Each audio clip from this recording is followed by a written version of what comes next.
The crystal chandelier sparkled overhead as I smoothed down the silk of my champagne-colored gown. 10 years of marriage culminating in this perfect moment. At least that's what everyone thought. My husband James stood across the ballroom, champagne, flute in hand, his perfect smile directed at everyone but me. If you looked at us from the outside, we were the golden couple of Lakeside Heights, the successful attorney and his devoted wife, celebrating a decade of picture-perfect matrimony.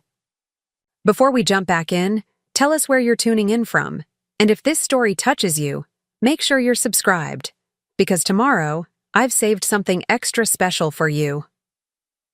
Little did our guests know that behind James's practiced smile and my carefully applied makeup lay the remnants of what our marriage had become, a beautifully wrapped empty box. "You look stunning tonight," Sophie whispered, appearing at my side with 2 fresh glasses of champagne. "Here, you look like you need this more than I do." I accepted the glass gratefully, taking a larger sip than was probably appropriate for the hostess of such an elegant affair. "Is it that obvious?" "Only to me," she assured, linking her arm through mine. "To everyone else, you're the radiant wife celebrating her milestone anniversary. If only they knew that I had spent the previous night alone, while my husband claimed to be working late for the 3rd time that week. 10 years ago, I walked down the aisle toward James Parker with a heart full of dreams and eyes full of stars. He was everything I thought I wanted, ambitious, charming, and so sure of himself. When he slipped that diamond ring on my finger and promised forever, I believed him with every fiber of my being. For the first few years, we were happy. Genuinely happy. James was climbing the ranks at Mitchell & Grant Law Firm, while I built my reputation as an event planner at Preston and Associates. We complemented each other perfectly, his analytical mind balanced by my creativity, his ambition fueled by my support. We bought our dream house in Lakeside Heights, hosted dinner parties that became the talk of our social circle, and began planning for the family we both said we wanted. But somewhere along the way, things began to change. The late nights at the office became more frequent. The passionate conversations dwindled into mundane exchanges about schedules and social obligations. The dream of children was perpetually postponed because the timing wasn't right, or after the next promotion. Still, I persisted. I threw myself into making our life appear perfect, even as I felt James slipping away. I organized charity, galas that connected him with high-profile clients. I hosted dinner parties where he could impress the senior partners. I became the perfect corporate wife, always smiling, always supportive, always there to make him look good. "You're so lucky," people would tell me. "James is such a catch. You two are perfect together." And I would smile and nod, ignoring the growing emptiness inside me, the questions that kept me awake at night, and the text messages I pretended not to see on his phone. Sophie was the only one who knew the truth, or at least part of it. She saw how I would check my phone anxiously when James was late, how my smile would falter when he would cancel our plans at the last minute. She was there the night I found the receipt for a dinner for 2 at Alvaro's, the city's most romantic restaurant, on an evening when James was supposedly at a conference in Chicago. "You need to confront him, Emma," she'd urged. "You deserve better than this." But I wasn't ready. Confronting James meant confronting the possibility that our marriage was a facade, that the life I had worked so hard to build was crumbling beneath my feet. So I buried my suspicions and focused on what I could control, planning our 10th anniversary party, a celebration so magnificent it would remind everyone, including James, of what we had together. For months, I poured everything into the preparations. I secured the grand ballroom at the Bellamy Hotel, the most exclusive venue in the city. I hand-selected every flower, every menu item, every piece of music that would play. I commissioned a highlight video of our 10 years together, collecting photos and videos from friends and family. I even found a vintage watch that James had, admired months ago, spending far more than I should have to surprise him with the perfect gift. The week before the party, I noticed James was distracted, constantly checking his phone and finding excuses to leave the room to take calls. I told myself it was work stress. His firm was in the final stages of a major corporate merger after all. But deep down, I knew something wasn't right. The night before our anniversary, I laid out his favorite suit and the blue tie that matched his eyes. I placed the exquisitely wrapped watch on his dresser with a card expressing my love and gratitude for our years together. I went to bed early, hoping he would join me, hoping we could reconnect before our big celebration. But James never came home that night. When he finally walked through the door at 7 the next morning, his excuse was ready. He'd fallen asleep at the office while preparing for a crucial meeting. His suit was wrinkled, his eyes bloodshot, but his story too practiced, too smooth. "It's our anniversary, James," I said quietly. "I know, and I'm sorry. Tonight will be perfect, I promise. I have a surprise for you that will make up for everything." There was something in his voice, a note of genuine emotion that caught me off guard. For a moment, hope fluttered in my chest. Maybe he had realized what he was risking.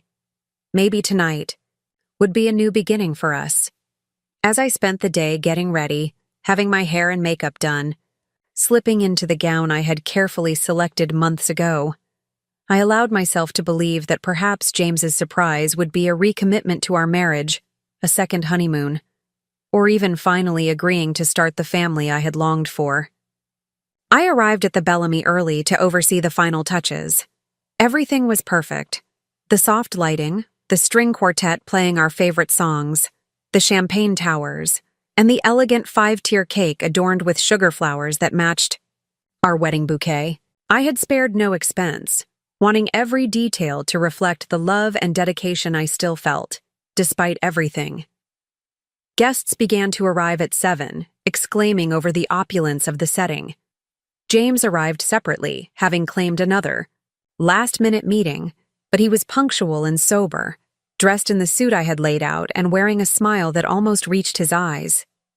"You've outdone yourself," he whispered, kissing my cheek as cameras flashed around us. "This is incredible."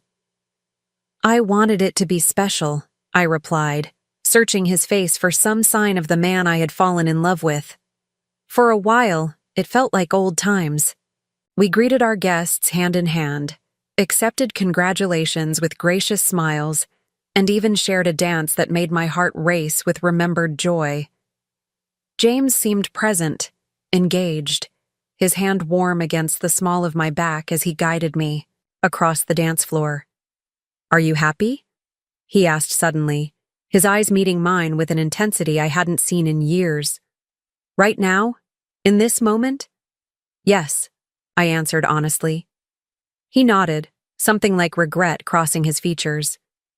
"Emma, But whatever he was about to say was cut short as the music ended, and we were swept into conversations with other guests. The dinner was sumptuous, the toasts heartfelt. Friends and family shared stories of our courtship, our wedding, milestones we had celebrated together. I felt tears stinging my eyes at the reminder of happier times, of the love we had once shared, so openly. As dessert was being served, James stood, tapping his glass with a spoon to call for attention. This wasn't on the program I had meticulously planned. I looked up at him, puzzled. "I'd like to thank everyone for coming tonight to celebrate with Emma and me," he began, his voice strong and clear. 10 years is a significant milestone, one that prompts reflection and honesty. Something in his tone sent a chill down my spine. I maintained my smile, but my fingers clutched my napkin beneath the table. "Emma has been an extraordinary partner. She's supported my career, created our beautiful home, and been the perfect wife in every way that others can see." He paused, looking directly at me. But sometimes perfection on the outside doesn't reflect what's happening within. The room went silent. I felt Sophie stiffen beside me. The truth is, James continued, our marriage hasn't been working. For some time. We've been going through the motions, presenting a united front to the world while growing further apart behind closed doors. Murmurs rippled through the crowd. I sat frozen, my face a mask of composure while my heart hammered against my ribs. I've been struggling with how to address this, particularly with tonight's celebration approaching. I considered waiting, but that felt dishonest. To everyone here, but especially to Emma. He took a deep breath, and in that suspended moment, I knew what was coming. I had prepared myself for many potential disasters, a drunken scene, a forgotten speech, even an argument, but not this, not a public execution of our marriage. I've met someone who has helped me realize what's been missing in my life. Her name is Olivia Reed. The silence in the room deepened, broken only by a few shocked gasps. Olivia, would you stand? From a table near the back, a young woman rose. She was beautiful, slender with glossy dark hair and wide eyes that darted nervously around the room before settling on James with unmistakable adoration. Preparing and narrating this story took us a lot of time, so if you are enjoying it, subscribe to our channel. It means a lot to us. Now back to the story. Olivia and I have been seeing each other for the past 6 months, James announced, his voice gaining confidence. We didn't plan for this to happen, but we've fallen in love. I've asked her to move in with me, and she's agreed. The room erupted in hushed exclamations and uncomfortable shifting. All eyes swung between James, still standing with an air of relief, Olivia looking both triumphant and uncomfortable, and me, the blindsided wife whose anniversary celebration had just transformed into her public humiliation. I felt the weight of their pity, like a physical thing, pressing down on my shoulders, crushing the breath from my lungs. The beautiful room blurred around me as everything I had built, my marriage, my social standing, my carefully crafted image, collapsed in an instant. But even in that moment of complete devastation, something else stirred within me. A tiny spark of liberation, a whisper that perhaps this public ending was also a beginning. James had just freed me from the prison of pretense I had been living in for years. I looked at my husband. Could I still call him that? Standing tall and unapologetic, having dropped his bombshell with surgical precision. Then I looked at Olivia, young and beautiful, watching him with the same stars in her eyes that I once had. And in that crystallizing moment, I made a decision. I would not crumble. I would not scream or cry or create the scene that would no doubt become fodder for gossip for months to come. I would not give them the satisfaction of seeing me broken. Instead, I slowly rose to my feet, glass in hand, my movements deliberate and dignified. The room fell silent once more. Well, I said, my voice steady despite the earthquake happening inside me. It seems James has decided to share his surprise earlier than planned. I managed a small smile, ignoring the tears threatening at the corners of my eyes. I too have an announcement to make. James looked at me with surprise, clearly not expecting this response. But first, I'd like to thank you all for coming, to celebrate what was supposed to be our 10th anniversary. I raised my glass slightly. While this evening has taken an unexpected turn, I'm grateful for your presence and support. I took a small sip of champagne, buying myself a moment to collect my thoughts, to decide what my next words would be. The path ahead suddenly stretched before me, uncertain, terrifying, but also strangely full of possibilities I hadn't allowed myself to consider in years. I looked directly at James, then at Olivia, then swept my gaze across the room full of friends, family, and colleagues who had witnessed my humiliation. The perfect ending to my perfect charade of a marriage. It seems tonight is a night for honesty, I continued, finding strength in each word. So allow me to be honest too. The ballroom of the Bellamy Hotel held its collective breath as I stood before them, champagne glass still in hand, my husband's confession hanging in the air between us.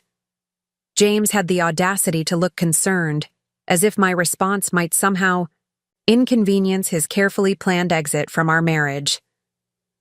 For years, I began, my voice gaining strength with each word, I've dedicated myself to being the perfect wife.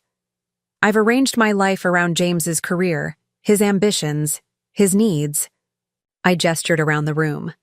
I planned this entire celebration as a testament to a marriage that, as it turns out, has been over for quite some time, at least for one of us. I turned to look directly at Olivia, who had the grace to blush under my gaze. Olivia, I don't blame you for falling for my husband. He can be quite charming when he wants something. I should know. I fell for it too, 10 years ago. Her eyes widened, clearly not expecting this calm acknowledgement. James, I continued, turning back to him, I wish you had found the courage to be honest with me before I spent months planning this evening. Before I invited everyone we know to witness what I thought was a celebration but has turned into. Whatever this is. I gestured vaguely with my free hand. His expression shifted from concern to discomfort as murmurs of agreement rippled through the crowd.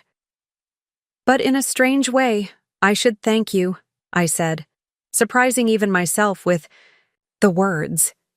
Because your announcement tonight has freed me from something I've been too afraid to face, the truth that we've been living a lie.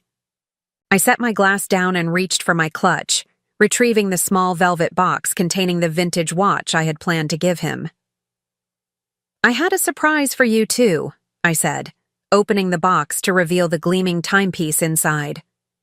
A reminder of all the time we've spent together, and a promise of more to come. I closed it with a decisive snap. But it seems our time has run out. I placed the box on the table, no longer a gift, but a symbol of what had been lost. So yes, James has his announcement, and now I have mine. I straightened my shoulders, feeling a strange sense of clarity cutting through the shock and pain.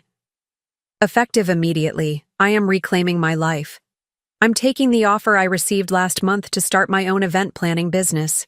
An opportunity I initially declined because it would have required too much time away from our marriage. James's expression shifted from discomfort to surprise. This was clearly news to him. Daniel Cooper approached me after the charity gala I organized at his restaurant, I explained, not just to James but to the room. He was impressed enough to offer financial backing for me to start my own company. At the time, I thought it would take too much focus away from being the supportive wife you needed. I spotted Daniel among the guests, his expression one of quiet encouragement. He gave me a slight nod that bolstered my resolve. I've spent 10 years building your career, your social connections, your perfect image, I told James, my voice, even but firm. Now I'm going to build something for myself. A smattering of applause broke out, led by Sophie from her seat near the front. James looked increasingly uncomfortable, his planned moment of liberation transforming into something he hadn't anticipated. So thank you all for coming tonight, I said, addressing our guests once more. While this isn't the celebration we planned, perhaps it's something more valuable, a moment of truth and new beginnings. I raised my glass once more. To honesty, however belated, and to new chapters. People hesitantly raised their glasses, the awkwardness of the situation giving way to something else, respect perhaps, or at least acknowledgement of my dignity in the face of public humiliation. As the toast concluded, the string quartet, consummate professionals, began to play again, providing a soundtrack to the most surreal moment of my life. I walked away from the main table with my head held high, feeling Sophie fall into step beside me. Holy shit, Emma, she whispered, linking her arm through mine. Are you okay? Not remotely, I admitted, maintaining my smile for the benefit of watching eyes. But I will be. We made our way to a quiet corner near the exit. where I finally allowed my composure to crack slightly. My hands were shaking, and I could feel the delayed shock setting in. "I can't believe he did that," I said, my voice barely audible. 10 years, Sophie. 10 years. And he announces his affair at our anniversary party. "He's a coward," Sophie said flatly. "He wanted a public setting so you wouldn't make a scene." "Well, I didn't give him the satisfaction," I said, straightening my spine again. "But I can't stay here." "Of course not. Let me take you home." I shook my head. "Not that home. I can't go back there tonight. Not while he's—" I couldn't finish the thought. "Then you're coming to my place," Sophie declared, already reaching for her phone to call a car. "We'll have a proper breakdown. There, with wine that doesn't cost $50 a glass and absolutely no photographers." As we waited for our ride, I watched the party continue in a strange, subdued fashion. Clusters of guests huddled together, no doubt dissecting the drama they had just witnessed. James was nowhere to be seen, nor was Olivia. They had probably made a strategic exit while all eyes were on me. Daniel Cooper approached us, his expression sympathetic but not pitying. "Emma," he said, his deep voice carrying that slight Italian accent that made everything sound more sincere. "I meant what I said last month. The offer still stands, whenever you're ready." I looked at him, this successful restaurateur who had seen something in me that I had almost forgotten existed. Ambition, talent, potential beyond being James's. "Proof?" "I'm ready now," I said, surprising myself with the certainty in my voice. "I'll call you on Monday." He nodded, squeezing my hand briefly. "I look forward to it." As Sophie and I slipped out of the hotel and into the waiting car, I felt oddly weightless, as if I had shed a burden I hadn't fully acknowledged I was carrying. The humiliation and shock were still there, throbbing beneath the surface, but alongside them was something unexpected, a glimmer of possibility, of freedom. Back at Sophie's apartment, away from prying eyes and the perfectly orchestrated setting of my failed anniversary, I finally allowed myself to cry. Great, heaving sobs that seemed to come from somewhere deep inside me, releasing years of ignored doubts and suppressed disappointments. Sophie sat beside me on her couch, supplying tissues and pouring generous glasses of wine, letting me purge the emotions I had contained so admirably in public. "What am I going to do?" I asked finally, my voice hoarse from crying. "Our whole life is entangled. The house, our friends, our finances." "You're going to take it one day at a time," Sophie said firmly, "starting with calling Daniel on Monday and accepting his offer." "I don't even know if I can do it anymore," I confessed. "I've spent so long focusing on James's career, his needs." "Stop right there," Sophie interrupted. "Who organized tonight's event? Who coordinated the Marshall Foundation Gala last month? That had everyone talking for weeks? Who saved the Wilson wedding when the original venue flooded 2 days before the ceremony?" "I did," I admitted quietly. "Exactly. You're brilliant at what you do, Emma. The difference is, now you'll be doing it for yourself, not to make James look good." I nodded slowly, letting her words sink in. For years, my talent had been channeled into supporting James's image, creating the perfect backdrop for his ambitions. What might I achieve if I redirected that energy toward my own dreams? "I should probably call a lawyer," I said, the practical realities of my situation beginning to penetrate the emotional fog. "Already on it," Sophie said, showing me her phone screen where she had pulled up the contact information for Catherine Reed, one of the city's most formidable divorce attorneys. "She's known for taking cheating husbands to the cleaners." Despite everything, I found myself smiling. "You're terrifying, you know that?" "That's why you love me," she replied, already typing out a message requesting an appointment. "Now, do you want to talk about where you're going to stay? You can crash here as long as you need, but—" "I'm not letting James drive me out of my own home," I said, a sudden fierceness rising in me. "That house is as much mine as his.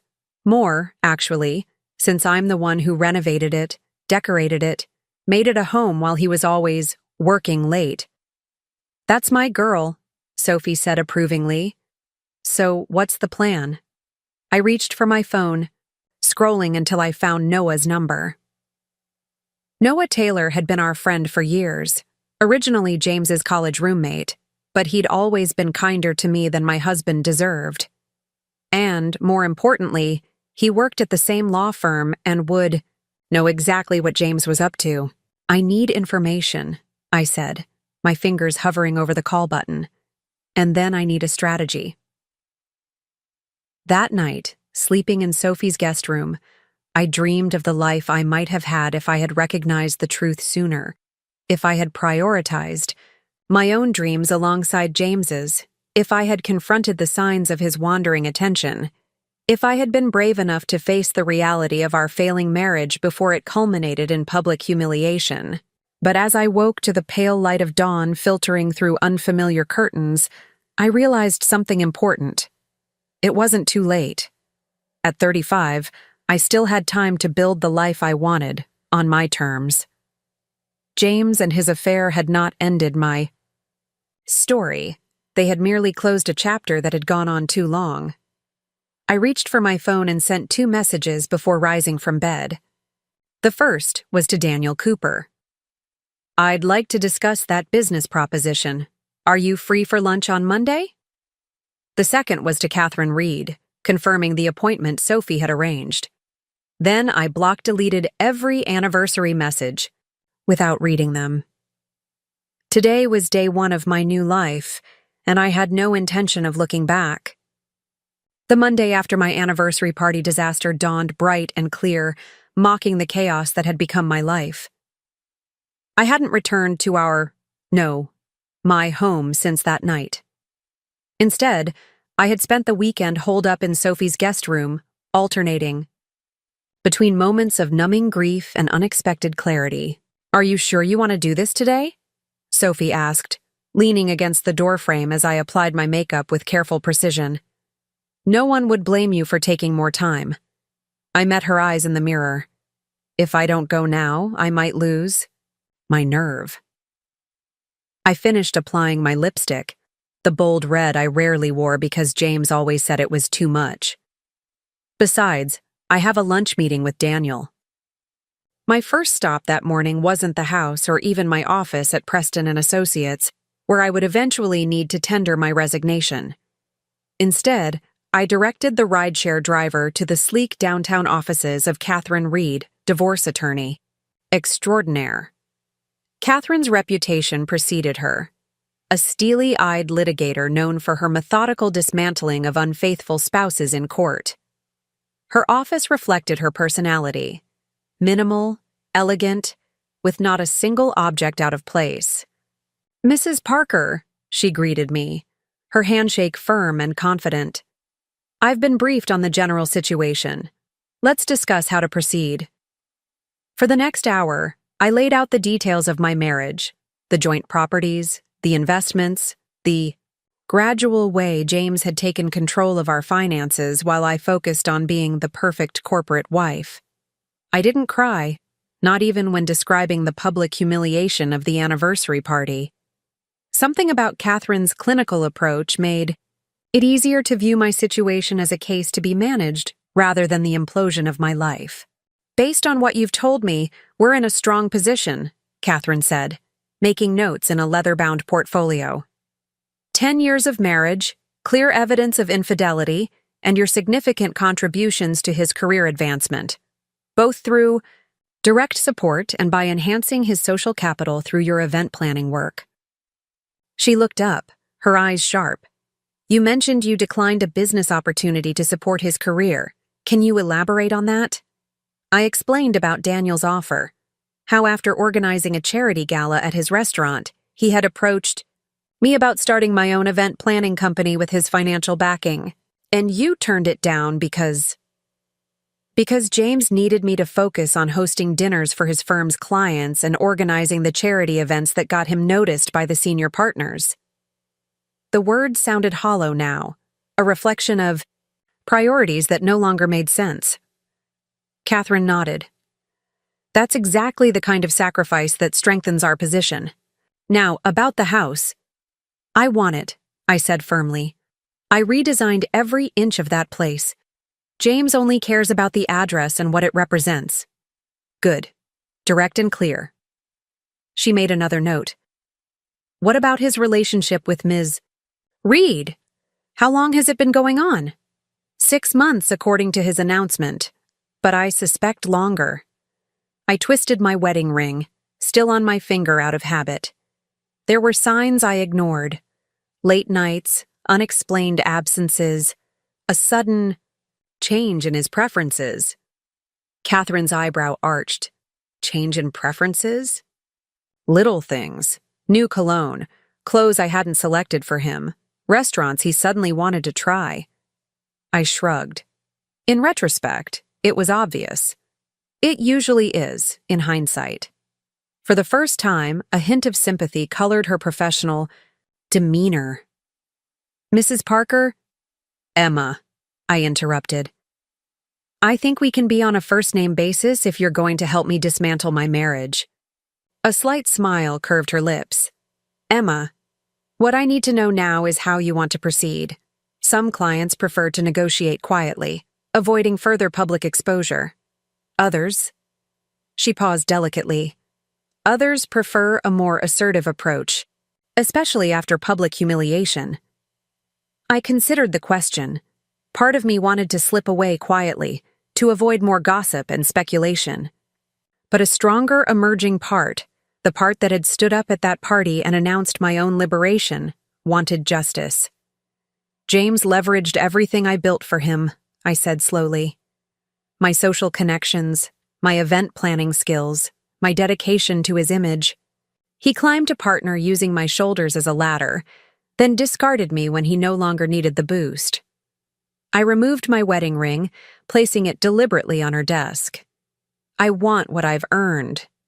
Catherine smiled fully then, the expression of a predator who has just identified her prey. Then that's exactly what we'll get. After finalizing our initial strategy, I stepped out into the bright morning sunshine, feeling strangely lighter. The weight of my failed marriage still pressed on me, but it was now balanced by a sense of purpose, a clear path forward. My next stop was the upscale restaurant where I had arranged to meet Daniel Cooper. The Riverside Grill was one of the city's newest hotspots, its floor-to-ceiling windows offering spectacular views of the waterfront. Daniel had opened it just last year, adding to his growing collection of successful eateries across the city. He stood as I approached the table, his expression warm but careful. Emma, I wasn't sure you'd come. I keep my appointments, I replied, settling into the chair he held for me. Especially the important ones. Daniel signaled for the waiter, who promptly brought the sparkling water I preferred. I raised an eyebrow at this small attention to detail. I pay attention, Daniel said simply. It's how I built my business, noticing what others miss. Like noticing an event planner who might be ready for something more? I asked, unable to keep a hint of bitterness from my voice. I noticed someone with exceptional talent who seemed trapped in a role that was too small for her capabilities. He corrected gently. The rest. Well, that became apparent at your party. I winced slightly. I'm sure the entire city is talking about it by now. People talk, he agreed with a casual shrug. But they'll move on to the next scandal soon enough. What matters is what you do next. His directness was refreshing after years of James's careful political maneuvering, always calculating the angle, the advantage, the appearance. You mentioned starting my own event planning business, I said, getting to the point. Is that offer still on the table? It is. Daniel leaned forward, his enthusiasm evident. I've seen what you can do, Emma. The Marshall Foundation Gala was extraordinary. Every detail perfect. Every moment orchestrated for maximum impact. You have a gift. A gift I've been using to advance someone else's career, I noted. Exactly. Imagine what you could accomplish if you were building something for yourself. He pulled out a sleek folder from his briefcase. I've had some preliminary materials drawn up, just ideas, nothing binding. I accepted the folder, opening it to find a business plan, complete with financial projections, potential client lists, and even mock-ups of branding materials. The proposed company name caught my eye: Parker Events and Experiences. Just my name, I murmured, running my finger over the elegant logo. It should be your name, Daniel said firmly. Your vision, your talent, your company. Something warm unfurled in my chest. Pride, possibility, the first genuine excitement I had felt in longer than I cared to admit. Why are you doing this? I asked, looking up from the proposal. What's in it for you? Daniel smiled, appreciating my directness. 10% return on investment for starters. Your connections in this city's social circles are valuable, and I believe this venture will be profitable. He paused, his expression becoming more serious. But beyond that? I recognize talent when I see it, Emma. Some of my most successful restaurants were born from backing chefs who just needed a chance to shine. I studied him, searching for hidden motives, for the catch I had been conditioned to expect. But all I saw was sincere interest and business acumen, a straightforward offer based on mutual benefit. I'd want creative control, I said, testing. Of course. I'm a silent partner, financial backing, business advice if you want it, but the vision is yours. And if it fails? Business always involves risk, he acknowledged. But based on what I've seen of your work, I'm willing to bet on you. Betting on myself, what a novel concept. For years, all my energy had gone into supporting James's ambitions, his career, his image. The thought of directing that same dedication toward my own dreams was both terrifying and exhilarating. I need to think about it, I said finally, closing the folder. This weekend has been on a lot. Take all the time you need, Daniel said, his tone genuine. The opportunity isn't going anywhere. As we finished our lunch, the conversation shifted to lighter topics: the city's evolving food scene, upcoming cultural events, mutual acquaintances. For the first time since the disastrous party, I found myself laughing naturally, engaged in conversation that had nothing to do with James or the shattered remnants of my marriage. You're going to be fine, you know, Daniel said as we were preparing to leave. Better than fine. How can you be so sure? I asked, gathering my purse. Because adversity reveals character, Emma. And yours is impressive. With those words resonating in my mind, I faced my next challenge, returning to the house I had shared with James for the past 8 years. Catherine had advised me to retrieve essential documents and personal items as soon as possible, preferably when James was likely to be at work. I had timed my arrival carefully, pulling into the driveway of our Lakeside Heights home just after 2, when James would be in court for a case I knew had been on his calendar for weeks. Yet as I approached the front door, key in hand, I hesitated. This had been my sanctuary, the place I had poured my heart into creating. Now it felt like entering hostile territory. Taking a deep breath, I unlocked the door and stepped inside. The house was silent, the familiar scent of the lilies I always kept in the foyer mixing with something unfamiliar, a perfume that wasn't mine. Olivia had already been here then. The realization landed like a physical blow. Focus, Emma, I reminded myself. I wasn't here to wallow, I was here with a purpose. I moved efficiently through the house, gathering my personal documents first: birth certificate, passport, the separate banking information Catherine had advised me to secure. Next came irreplaceable personal items, the jewelry my grandmother had left me, the photo albums from before my marriage, the small collection of first edition books I had carefully curated over the years. In our shared home office, I paused at the sight of framed photos still displayed on the walls, Our wedding, vacations, charity events where we smiled like the perfect couple everyone believed us to be. The narrative of our marriage, carefully curated and displayed for all to see. I left them hanging. Let James deal with the ghosts. I was packing the last of my immediate necessities when I heard the front door open. Footsteps in the foyer, then the sound of keys being tossed into the ceramic bowl I had placed there specifically for that purpose. James was home early. For a moment, I considered retreating to the back stairs, avoiding the confrontation. But no, I had done nothing wrong. This was my home too, at least for now. I straightened my shoulders and continued packing, waiting for the inevitable. Emma. His voice came from the bedroom doorway, surprise evident in his tone. I didn't expect to see you here. I turned slowly to face my husband, the man I had pledged my life to, who had stood before our friends and family to announce his infidelity. Clearly, I replied, keeping my voice even. I'm just collecting some things. James looked disheveled, his usual polished appearance fraying at the edges. His tie was loosened, dark circles shadowed his eyes, and he hadn't shaved that morning. Good, I thought with unexpected vindictiveness. Let him suffer a little. Where have you been staying? He asked, stepping further into the room. I've been worried. I laughed, the sound harsh even to my own ears. Worried? That's rich, James. Was that before or after you moved your girlfriend into our home? He had the grace to look ashamed. She's not.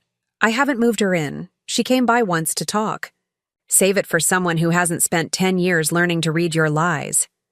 I zipped my suitcase with finality. My lawyer will be in touch about the rest of my belongings. Lawyer? His expression shifted from contrite to alarmed. Emma, don't you think we should talk about this first, before involving attorneys? Like you talked to me before announcing your affair at our anniversary party, I countered, feeling a flash of the anger I had suppressed during the public humiliation. Or like you talked to me about Olivia at any point during the 6 months, or more, I suspect, that you were seeing her behind my back? James ran a hand through his hair, a gesture of frustration I had once found endearing. Now it just seemed calculated, part of his courtroom persona designed to convey sincerity. That was poorly handled, he admitted. I should have approached it differently. Poorly handled, I repeated, incredulous. Is that how you'd describe publicly humiliating your wife of 10 years? Just poor handling? What did you expect me to do, Emma? Frustration edged his voice now. We've been growing apart for years. You must have felt it too. What I felt, I said carefully, was that I was pouring everything into supporting your career, your ambitions, your needs, while you were busy finding someone new to worship at the altar of James Parker. He flinched at the accuracy of the assessment. It wasn't like that. No?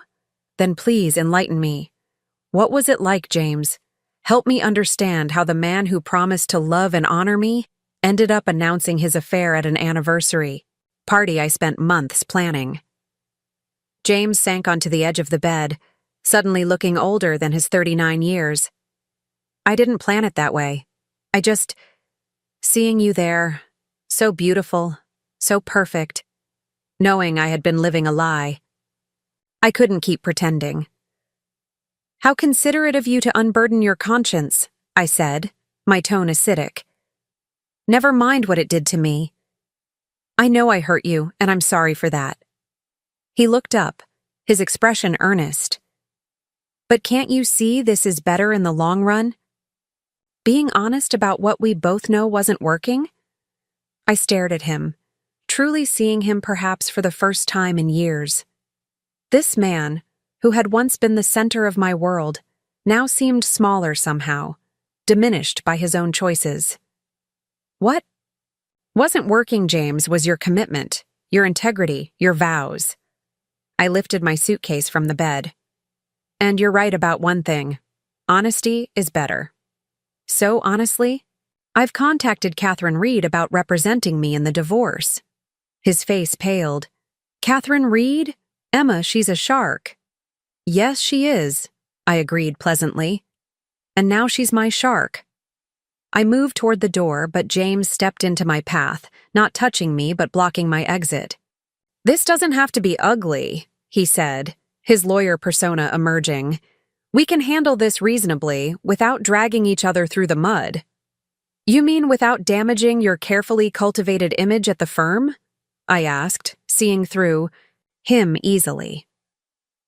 Without the senior partners discovering that their newest golden boy announced his affair at his anniversary party, humiliating the wife who's been instrumental in advancing his career. His jaw tightened. That's not fair. None of this is fair, James, but it is what it is. I stepped around him, refusing to be intimidated in my own home.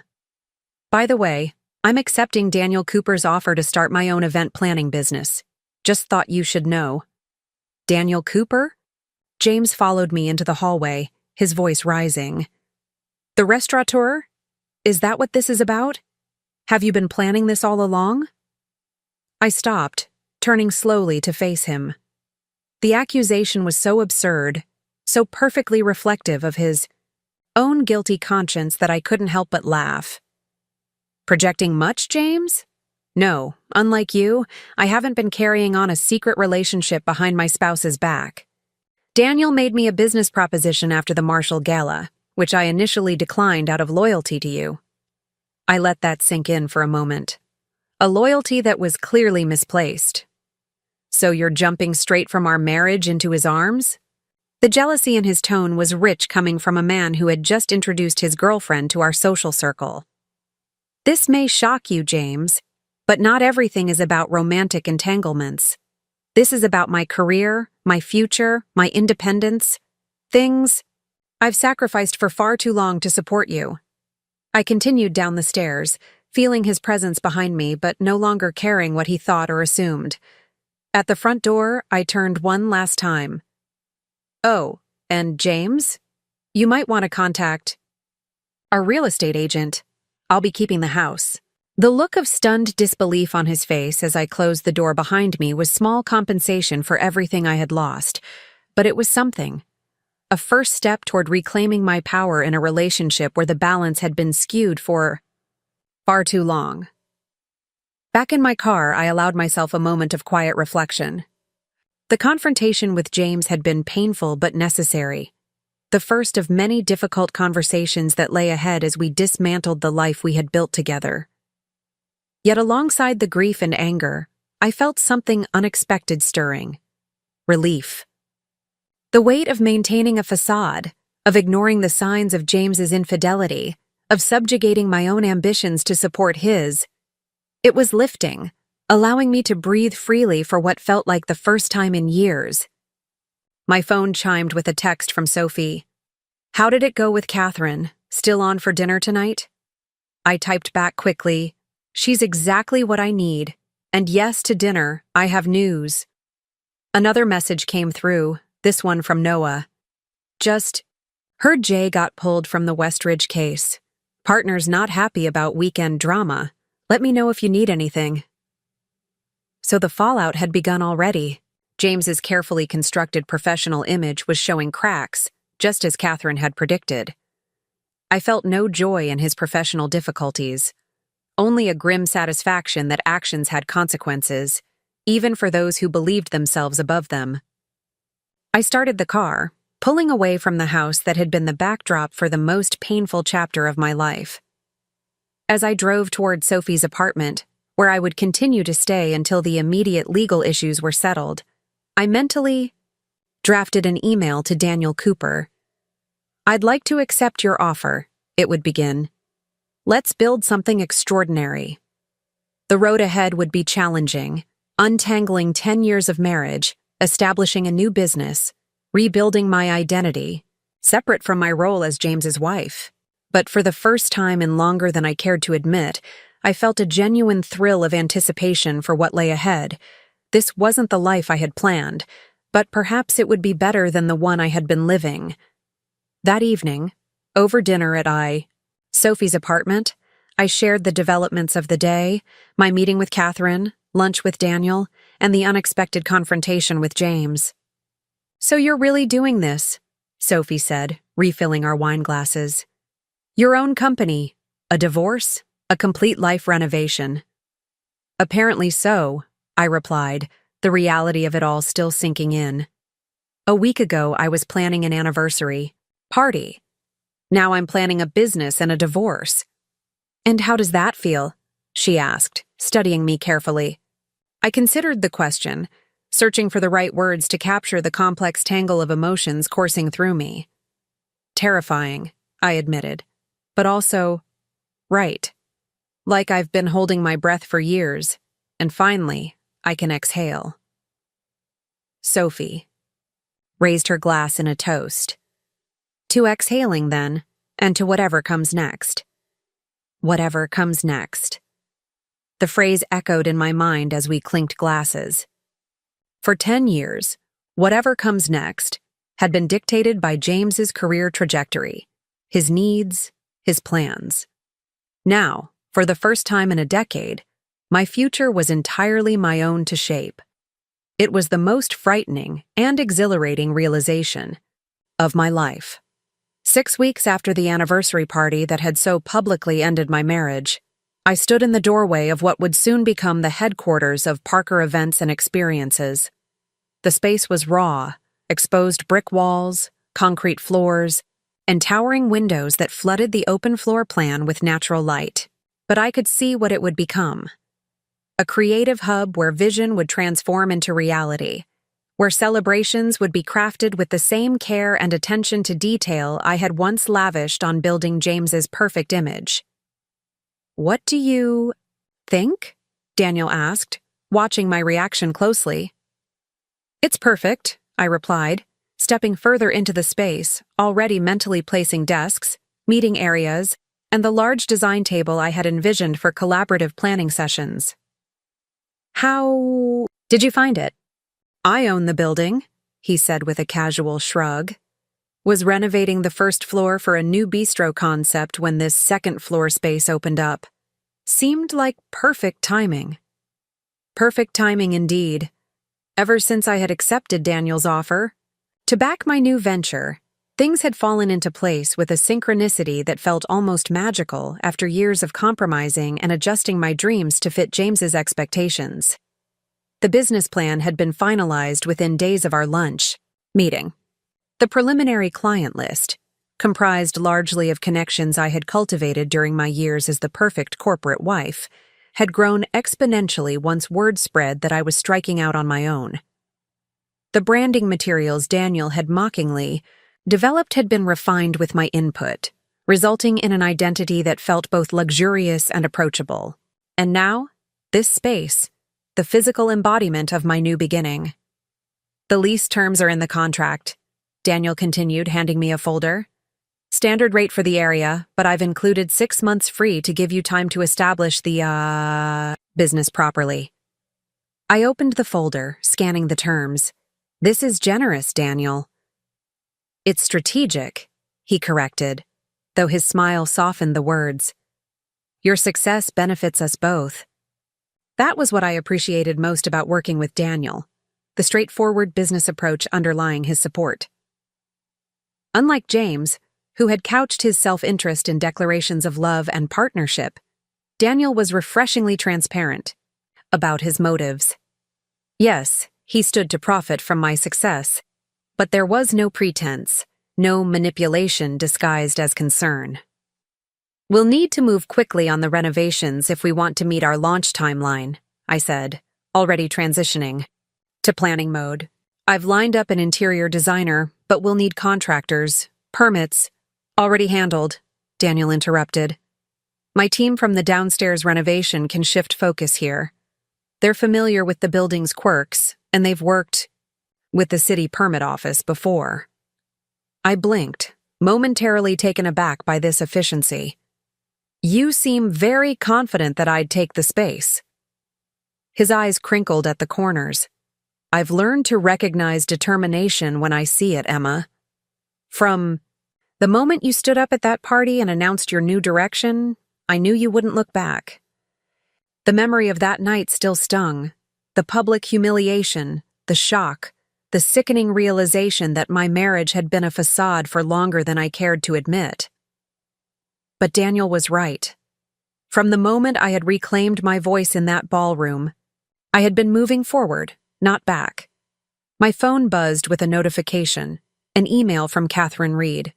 I glanced at it quickly, then looked up with a smile that felt almost predatory. "Good news?" Daniel asked, noting my expression. "The best.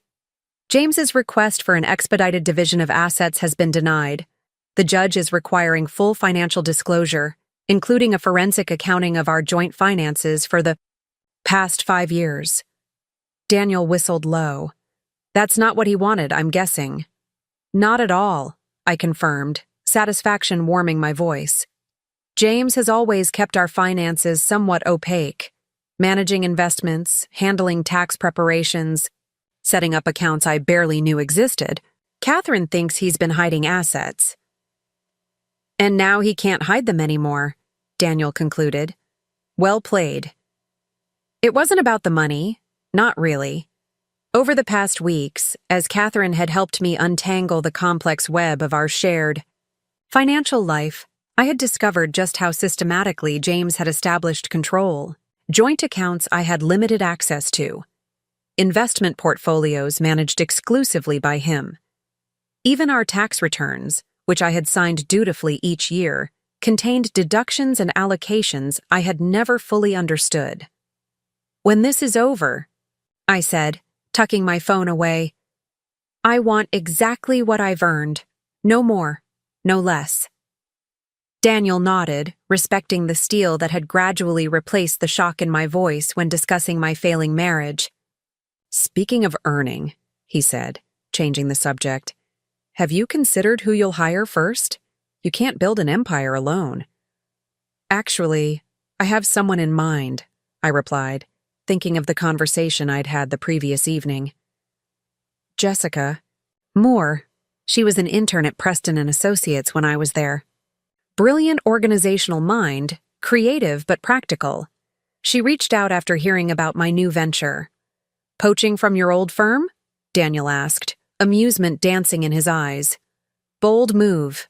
Not exactly poaching, more like rescue. The new event director they hired after I left has been running the department into the ground. Jessica's looking for an exit." This wasn't mere speculation. Noah, still my inside source at James's firm, had kept me apprised of the ripple effects of my departure. The prestigious events that had once been my hallmark were now characterized by missed details, lackluster execution, and growing client dissatisfaction. The new director, handpicked by Richard Jenkins, the managing partner who had always undervalued my contributions, lacked both my attention to detail and my extensive network of vendors and venues. "I'm meeting with her tomorrow," I continued. "If she's as good as I remember, she'll be my first hire." "And your old firm's first casualty," Daniel noted. "The beginning of a pattern, perhaps?" I didn't respond directly, but we both knew he was right. Already, several clients I had cultivated during my years supporting James's career had reached out about transitioning their event needs to my new company. I hadn't actively solicited their business. I didn't need to. Quality spoke for itself, and the lackluster execution of recent events at Mitchell & Grant had spoken volumes.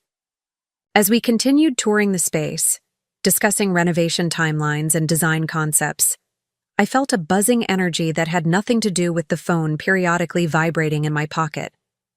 This was the thrill of creation, of building something that was wholly mine, a sensation I had almost forgotten in the years spent supporting James's ambitions while neglecting my own. That evening, back at the apartment I had leased after moving out of Sophie's guest room, a sleek, modern space overlooking the river, as different from the Lakeside Heights home as possible, I settled in for my weekly call with Noah. These conversations had become a ritual, a window into the world I had left behind. "You're not going to believe this," Noah began without preamble when I answered. James lost the Westridge account today. I sat straighter, genuinely surprised. Westridge Investments had been James's biggest client, the cornerstone of his rapid ascent to partnership. What happened? The official story is that they decided to consolidate their legal work with another firm, Noah replied, his voice low despite the privacy of his location. The unofficial story is that Margaret Westridge was at your anniversary party. She didn't appreciate how James handled things. Margaret Westridge, formidable CEO, notorious stickler for propriety, and one of the few female executives in a male-dominated industry. I had always made a point of engaging with her personally at firm events, recognizing in her the same careful navigation of gender politics I performed in my own way. She specifically cited the incident? I asked, choosing my words carefully. Not directly, but the timing isn't coincidental. And Lauren from Client Services overheard her telling Richard that she questions the judgment of a man who would publicly humiliate his wife of 10 years. A small vindicative part of me rejoiced at this news. The rational, forward-looking part recognized it for what it was, the beginning of the professional consequences Catherine had predicted. "How's James taking it?" I asked, trying to keep my tone neutral. Noah snorted. "How do you think? He spent an hour in Richard's office with the door closed. When he came out, he looked like he'd been put through a wood chipper." I should have felt sympathy, perhaps. After all, I had spent 10 years investing in James's career success. But the memory of his casual cruelty at our anniversary party. She does a lot more than you already, Kathy, effectively smothered any empathetic impulse. "And, Olivia," I asked, the name still bitter on my tongue, "is she enjoying being the new Mrs. Parker in waiting?" There was a pause, then Noah's carefully measured response. "Actually, I'm not sure they're still together. She hasn't been to any firm events lately, and James took Sarah from the tax department to the client dinner last night." This was unexpected and oddly deflating. I had imagined James and Olivia moving forward together, the relationship he had deemed worth destroying our marriage for blossoming in my absence.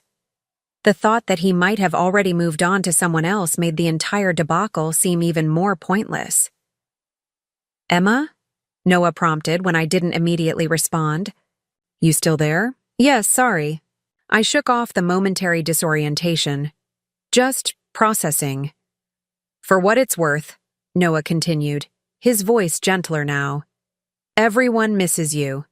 The Marshall Foundation is threatening to move their annual gala elsewhere because the planning this year is such a disaster."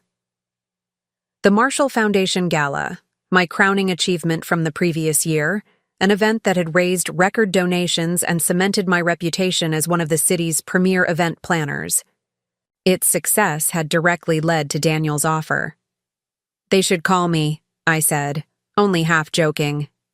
"Parker Events and Experiences would be happy to help." "Maybe they will," Noah replied, and I could hear the smile in his voice. "Word is getting around about your new venture. Richard looked like he'd swallowed a lemon when your name came up in the partners' meeting yesterday." We chatted for a while longer, Noah sharing the latest firm gossip while I offered updates on my new business preparations. When we finally hung up, I found myself staring at the city lights visible from my living room window, reflecting on how much had changed in such a short time. 6 weeks ago, I had been planning an anniversary celebration for a marriage that was already dead. Now I was founding a company, navigating a high-profile divorce, and discovering a strength I hadn't known I possessed. The pain was still there. The humiliation, the betrayal, the loss of the future I had imagined. But it was increasingly overshadowed by something else. Possibility. My phone buzzed with a text from Sophie. "Drinks tomorrow after your meeting with Jessica? Need full report?" On space and all the drama. I smiled, typing back a quick confirmation. Sophie had been my rock through this upheaval, offering her guest room when I needed shelter, her shoulder when I needed comfort, and her unflinching honesty when I needed perspective. She alone had seen me in the immediate aftermath, raw, wounded, disoriented, and she had never once suggested that I try to salvage what James had so publicly discarded. "You deserve better," she had said simply on that first night, "and now you have the chance to find it."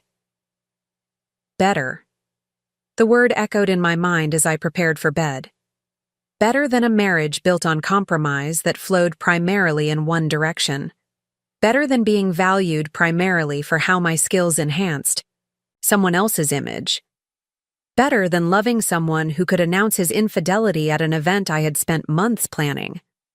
The next morning dawned clear and bright, a perfect spring day that matched my mood as I prepared to meet Jessica Moore at a cafe near my new office space. I arrived early, claiming a quiet table in the corner and ordering my usual latte.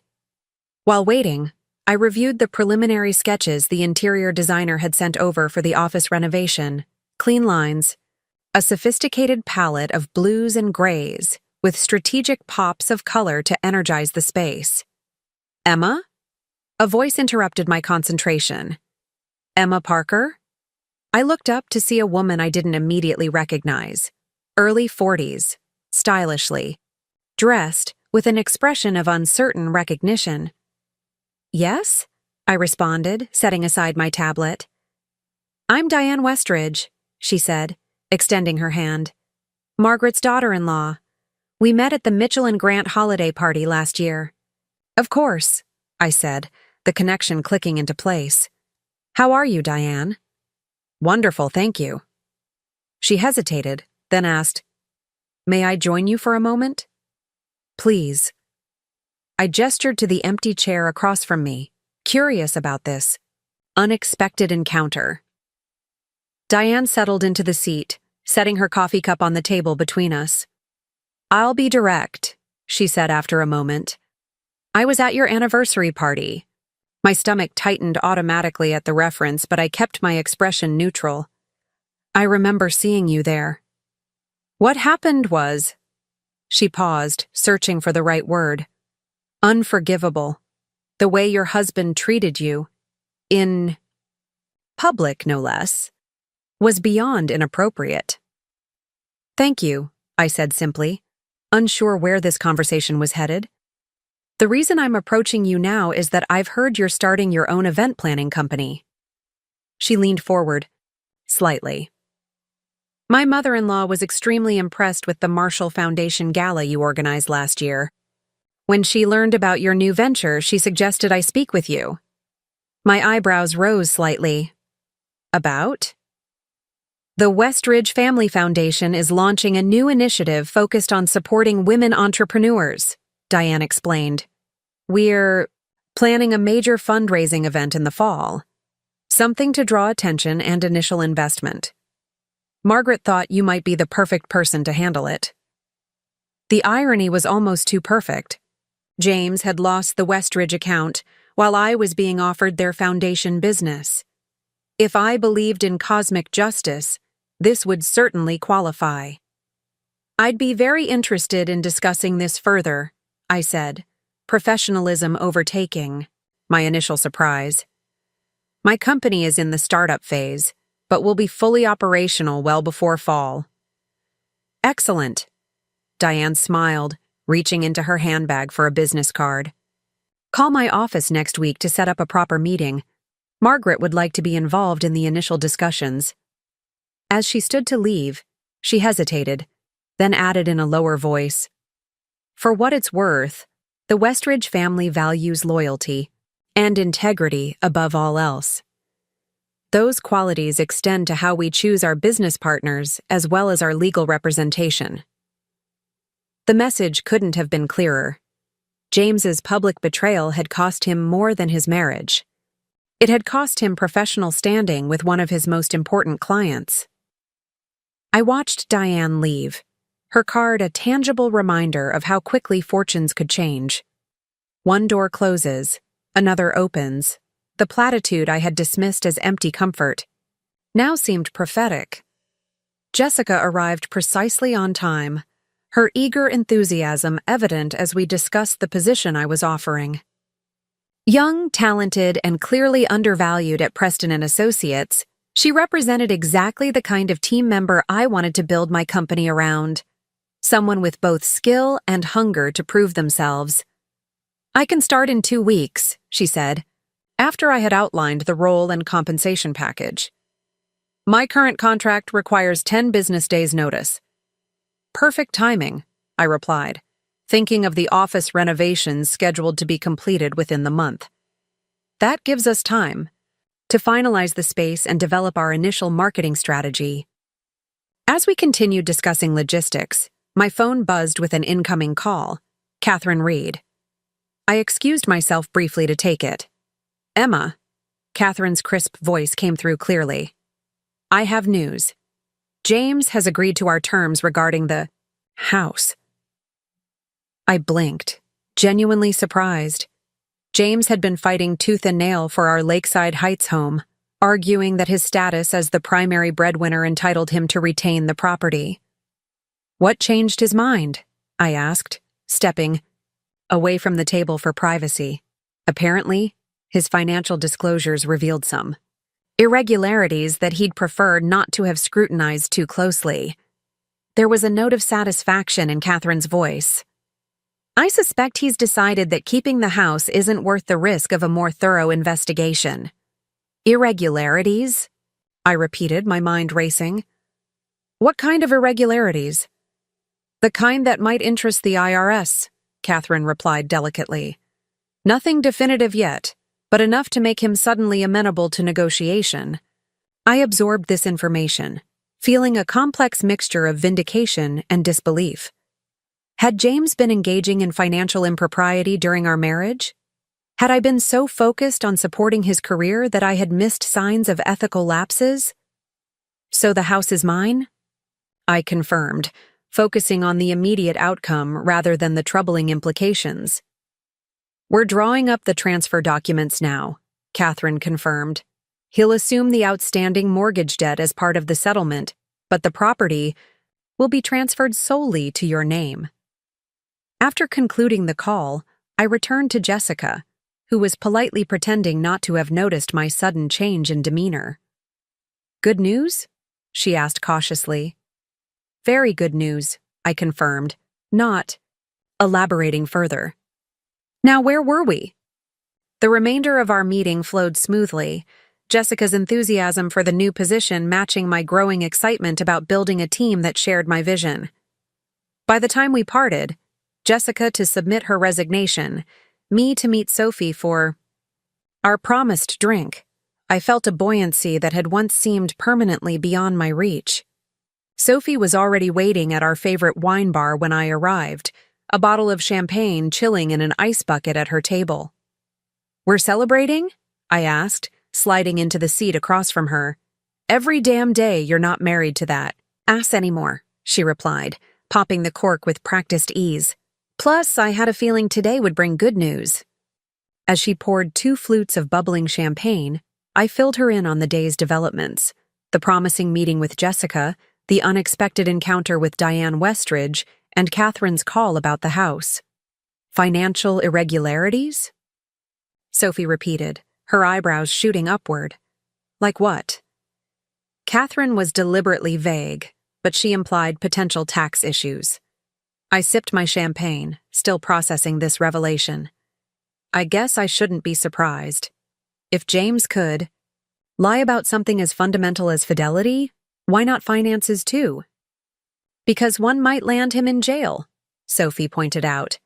"Though personally, I think both should." I laughed, the sound freer and more genuine than it had been in months. "I don't want him in jail, Sophie.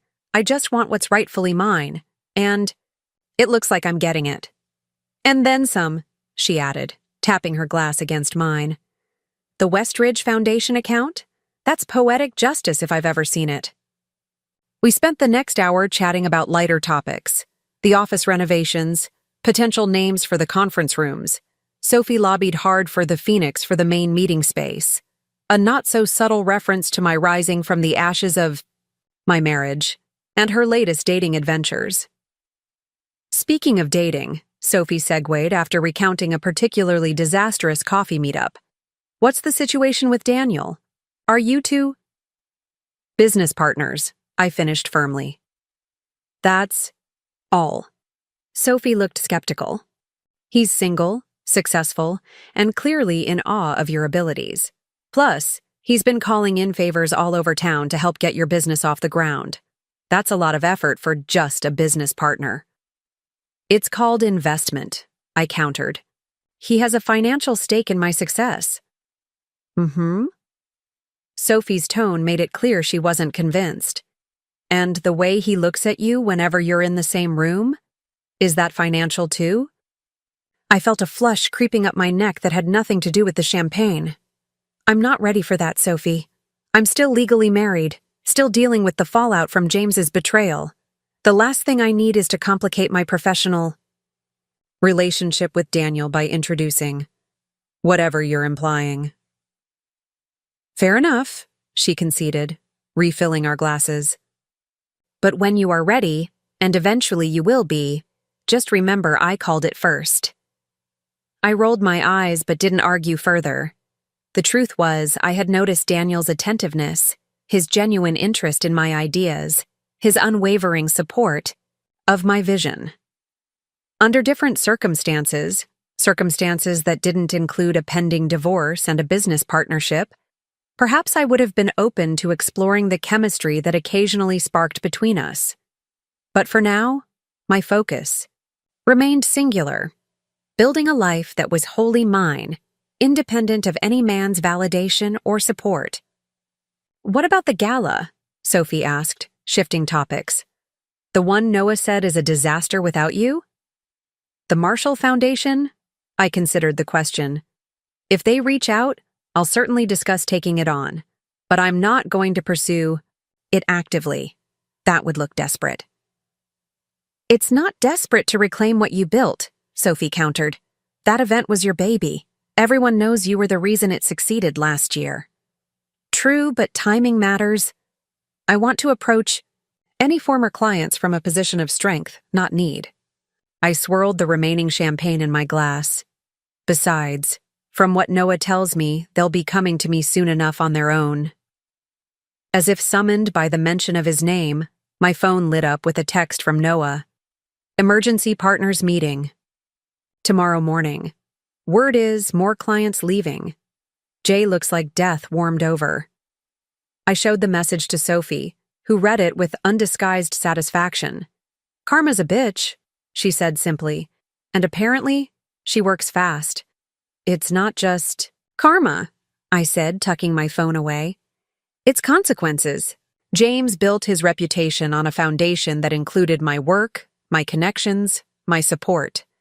Remove those elements, and the structure was bound to weaken. Plus, Sophie added with a wicked grin, everyone in town now knows he's the kind of guy who announces his affair at his anniversary party. Not exactly a ringing endorsement of his judgment or character. We finished the bottle of champagne, parting with promises to meet again after my upcoming consultation with Margaret and Diane Westridge. As I hailed a rideshare back to my apartment, I found myself reflecting on the trajectory my life had taken in such a short time. From humiliated wife to emerging entrepreneur, from supporting player to leading role. The pain of James's betrayal hadn't disappeared. I doubted it ever would completely. But it had transformed from a crippling wound into something more productive, a catalyst for change, a reminder of my own resilience. In the quiet of the car, watching the city lights blur past the window, I allowed myself a moment of pure, uncomplicated gratitude. Not for James's betrayal, certainly, but for the freedom it had ultimately granted me. Freedom to pursue my own ambitions, to reclaim my own voice, to build a life that reflected my values rather than someone else's expectations. It wasn't the path I would have chosen, but increasingly I was grateful for where it was leading. 3 months after founding Parker Events and Experiences, I stood at the entrance of the Marshall Foundation Gala, watching as elegantly dressed guests streamed into the transformed ballroom of the Grand Metropolitan Hotel. Crystal chandeliers, cast a warm glow over tables adorned with cascading orchid arrangements. A string quartet played softly near the champagne fountain that served as the room's centerpiece. Every detail was perfect, from the hand-calligraphed place cards to the custom lighting that made everyone look their most radiant. "You've outdone yourself," Margaret Westridge said, appearing at my elbow in a striking midnight blue gown. "Even better than last year." "Thank you," I replied, genuine pride warming my voice. "We had an exceptional team." "Your team," she emphasized, her sharp eyes missing nothing. "Your vision."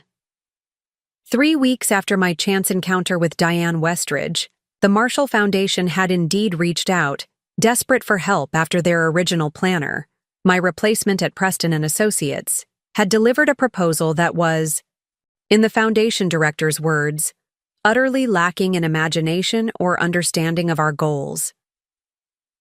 I had accepted the contract with quiet satisfaction, knowing that this event would serve as the perfect showcase for my new company's capabilities.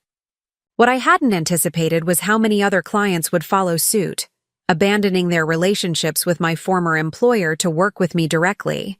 "The Westridge Foundation event is coming together nicely as well," Margaret continued, referring to the Women Entrepreneurs Initiative her family was launching. "Diane is very impressed with your proposals." "I'm glad to hear it," I said, genuinely pleased. The Westridge account had become the cornerstone of my new business, a high-profile, prestigious client whose endorsement carried significant weight in our city's social circles. As Margaret moved away to greet other guests, I felt a presence at my side. Daniel, impeccable in his tuxedo, offered me a flute of champagne. "To triumph," he said quietly, tapping his glass against mine. I took a sip, the bubbles dancing on my tongue. "It's just one event, Daniel." "False modesty doesn't suit you," he chided gently. "Look around. Half the city's power players are here, watching you rise from the ashes of public humiliation to even greater heights. This isn't just an event, it's a statement." He wasn't wrong. In the months since James's devastating announcement at our anniversary party, I had channeled every ounce of hurt and anger into building something remarkable. Parker events and experiences had expanded faster than even Daniel's optimistic projections, requiring me to hire not just Jessica, but 3 additional staff members. We had moved into our renovated office space ahead of schedule, the exposed brick walls now adorned with framed photographs of our successful events and testimonials from delighted clients. "Speaking of statements," Daniel continued, his voice dropping lower, "your ex-husband just arrived, with a date who is definitely not the girlfriend he announced at your party." I followed his gaze to the entrance, where James stood awkwardly scanning the room. Beside him was a woman I recognized as Sarah from his firm's tax department, the same woman Noah had mentioned James taking to a client dinner weeks ago. There was no sign of Olivia, the woman for whom he had so publicly ended our marriage. "Interesting," I murmured, taking another sip of champagne. "I didn't realize he was on the guest list." "He's representing Mitchell and Grant," Daniel explained. "They're still major donors, despite everything." I nodded, unsurprised. The foundation would not jeopardize significant financial support over personal drama, nor would I have expected them to. But the fact that James had been sent as the firm's representative rather than Richard or another senior partner spoke volumes about his diminished standing. "Should I run interference?" Daniel offered, his protective instinct evident. "I can keep him occupied on the other side of the room." I smiled, touched by the gesture but unwilling to show any sign that James's presence affected me. "That won't be necessary. This is my event. My triumph, as you put it. I'm not going to hide." Daniel studied me for a moment, then nodded. "Of course not, but the offer stands if you change your mind." As he moved away to greet other guests, I took a deep breath and smoothed the skirt of my gown, a stunning creation in deep emerald that made my eyes look luminous and my skin glow. It was a far cry from the safe, conservative dresses I had worn as James's wife, selected to complement but never outshine him. Tonight, I was the focal point, the center of attention, the woman everyone wanted to speak with, not because of who I was married to, but because of what I had created. For the next hour, I circulated through the room, checking on details, greeting donors, and ensuring everything ran according to plan. I was acutely aware of James's presence but made no effort to approach or avoid him. This neutral ground, a charity event filled with witnesses, was perhaps the safest place for our inevitable first post-divorce encounter. The divorce had been finalized just 1 week earlier, the process accelerated by James's surprising capitulation to most of my demands. The house was mine. The investment portfolio had been divided equitably. The only real point of contention had been the art collection we had amassed during our marriage, pieces I had carefully selected to reflect our supposed shared aesthetic. In the end, we had divided it by mutual agreement, though I had insisted on keeping the abstract expressionist piece that had been my favorite, a swirl of colors that had once represented hope and possibility to me. As the evening progressed, and dinner was served, I found myself seated at a table with the foundation's board members, deliberately placed far from James. I caught him glancing in my direction several times, his expression unreadable. Sarah, his date, looked uncomfortable, constantly smoothing her hair or adjusting her dress in small, nervous gestures that betrayed her awareness of the awkward situation. After the main course had been cleared and before dessert was served, Anthony Marshall, the foundation's elderly but sharp-witted president, rose to deliver his customary address. He thanked the donors, highlighted the past year's accomplishments, and outlined ambitious goals for the coming year. Then, to my surprise, he turned in my direction. I'd also like to take a moment to acknowledge Emma Parker, whose extraordinary vision and flawless execution has made this evening possible. He raised his glass. After a last-minute change in planning, Emma stepped in and transformed what could have been a disaster into what I believe is our most successful gala to date. Emma, on behalf of the entire foundation, thank you. The room erupted in applause. I felt a flush of pleasure as I acknowledged the recognition with a modest nod. From across the room, I caught James's gaze, his expression a complex mixture of surprise, discomfort, and something else I couldn't quite identify. Regret, perhaps? Or simple recognition that I was thriving without him. As the applause died down and dessert was served, my phone vibrated with a text from Noah. Check your email, urgent. Excusing myself from the table, I stepped into a quiet alcove off the main ballroom to check my messages. Noah had forwarded an internal email from Mitchell and Grant, sent firm-wide just an hour earlier. Effective immediately, James Parker has resigned his position as partner at Mitchell and Grant to pursue other opportunities. Client matters previously handled by Mr. Parker will be reassigned to appropriate partners. Please direct any questions to Richard Jenkins. I stared at the screen, momentarily stunned. Resigned?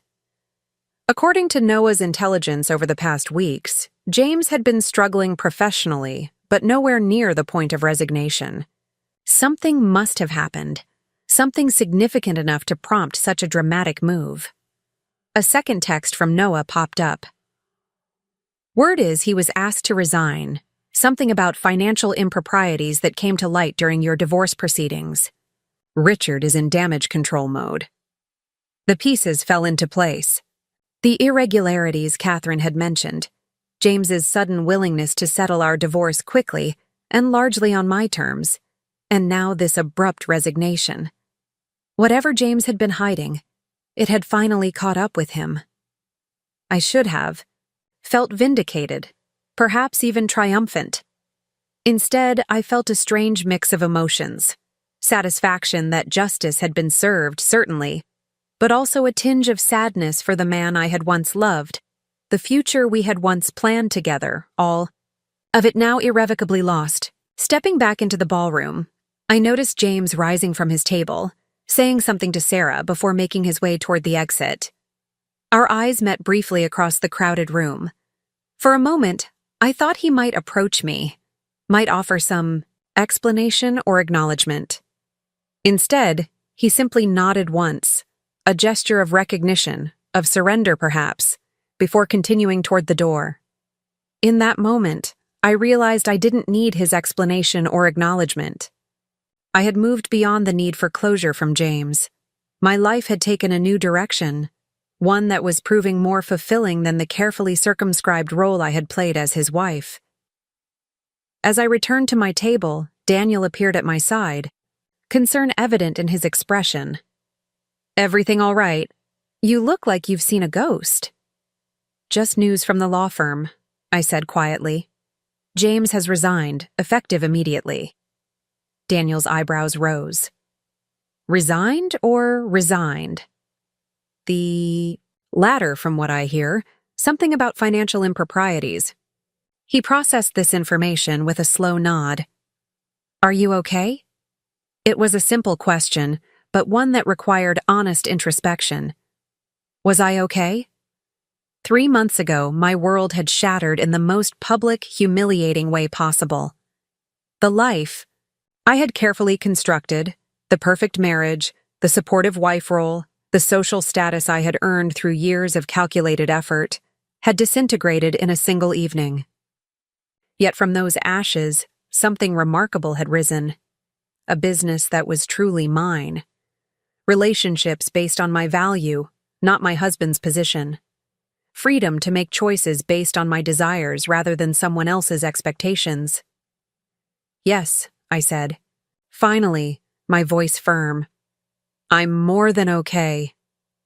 The rest of the gala proceeded flawlessly, each element unfolding exactly as planned. When the last guest had departed and the staff began the meticulous breakdown of the event, I found myself standing, alone in the center of the ballroom, surveying what I had created. "Savoring the moment?" Sophie asked, joining me after helping coordinate the collection of auction items. She had insisted on volunteering for the event, claiming she wouldn't miss my triumph for anything.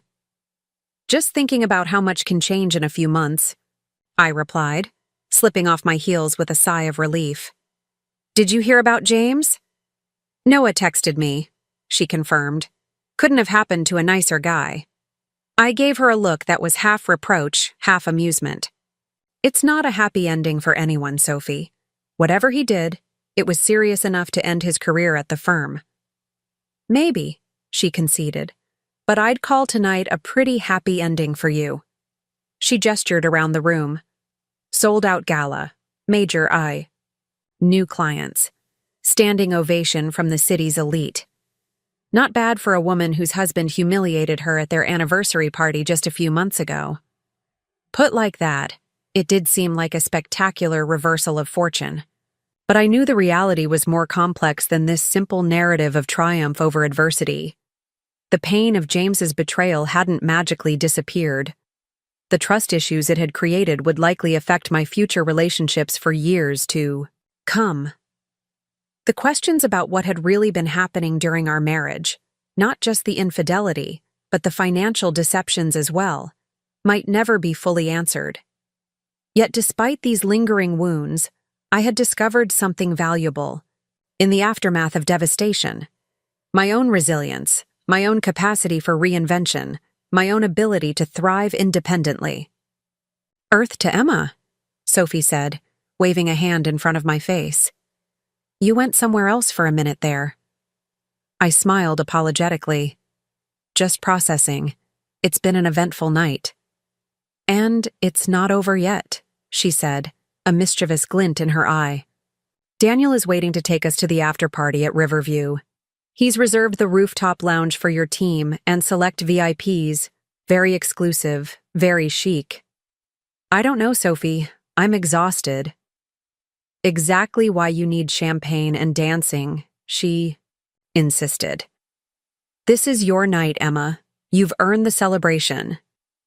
Perhaps she was right.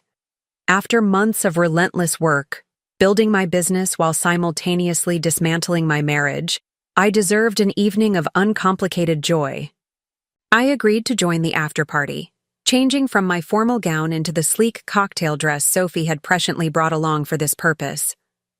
The rooftop lounge at Riverview was magical, string lights twinkling overhead, the city skyline, providing a glittering backdrop, soft music creating an atmosphere of relaxed sophistication. Daniel had indeed spared no expense, arranging for premium champagne and a curated menu of late-night delicacies prepared by the restaurant's renowned chef.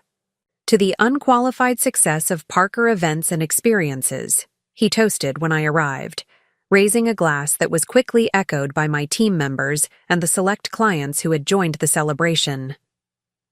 As the night progressed, I found myself gradually unwinding, the tension of the past months, perhaps the past years, slowly releasing its grip. I danced with Sophie, laughed with my team, and accepted congratulations from clients who were already booking future events with my company. Near midnight, I stepped away from the festivities to take in the view from the edge of the rooftop garden. The city stretched before me, a tapestry of lights and possibilities. Somewhere out there was the house I had shared with James, now mine alone. Somewhere was the law firm where he had built his career, now closed to him. Somewhere was Olivia, the woman he had deemed worth sacrificing our marriage for, now apparently replaced in his affections. "Penny for your thoughts," Daniel said, joining me at the railing. "Though given tonight's success, they're probably worth considerably more." I smiled, accepting the fresh glass of champagne he offered. Just reflecting on how unpredictable life can be. 3 months ago, I thought I knew exactly what my future held. Now here I am, celebrating the success of a business I hadn't even conceived of then. "Having regrets?" he asked, his tone careful. "Not about leaving James, if that's what you're asking," I clarified. "But there's a certain grief in realizing that the life you planned, the future you anticipated, was built on illusions." Daniel nodded, his expression thoughtful. "I can understand that.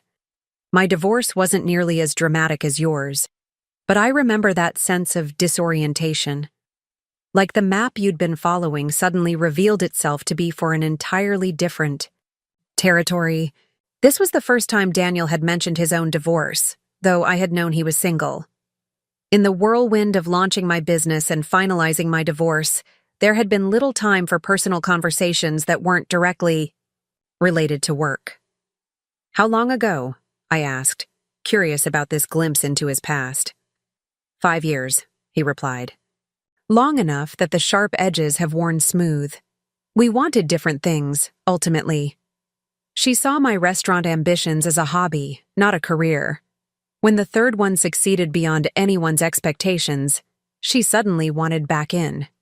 He shrugged. "By then, I'd realized we were better apart." I considered this, appreciating his candor. "No regrets? About the divorce? No. About marrying someone who didn't really see me? Maybe. It took me a long time to trust my own judgment. Again." The parallel to my situation wasn't lost on me. James had presented himself as one kind of partner, only to reveal himself as something entirely different. I too wondered how long it would take before I trusted my own judgment in relationships again. "For what it's worth," Daniel said after a comfortable silence, "I think you're handling all of this with remarkable grace. Lesser people would have crumbled under the public scrutiny or let bitterness consume them." "Oh, there's been plenty of bitterness," I admitted with a wry smile. "Just ask Sophie. She's witnessed some truly spectacular ranting sessions." "As is your right," he laughed. "But you channeled it into something constructive. That's the difference." We lapsed into another comfortable silence, watching the city below. In the 3 months we had been working together, Daniel had become more than just a financial backer. He had been a mentor, a sounding board, and increasingly, a friend. His belief in my abilities had never wavered, Not even in the immediate aftermath of James's betrayal when I myself had questioned everything. "I have something for you," he said suddenly, reaching into his jacket pocket.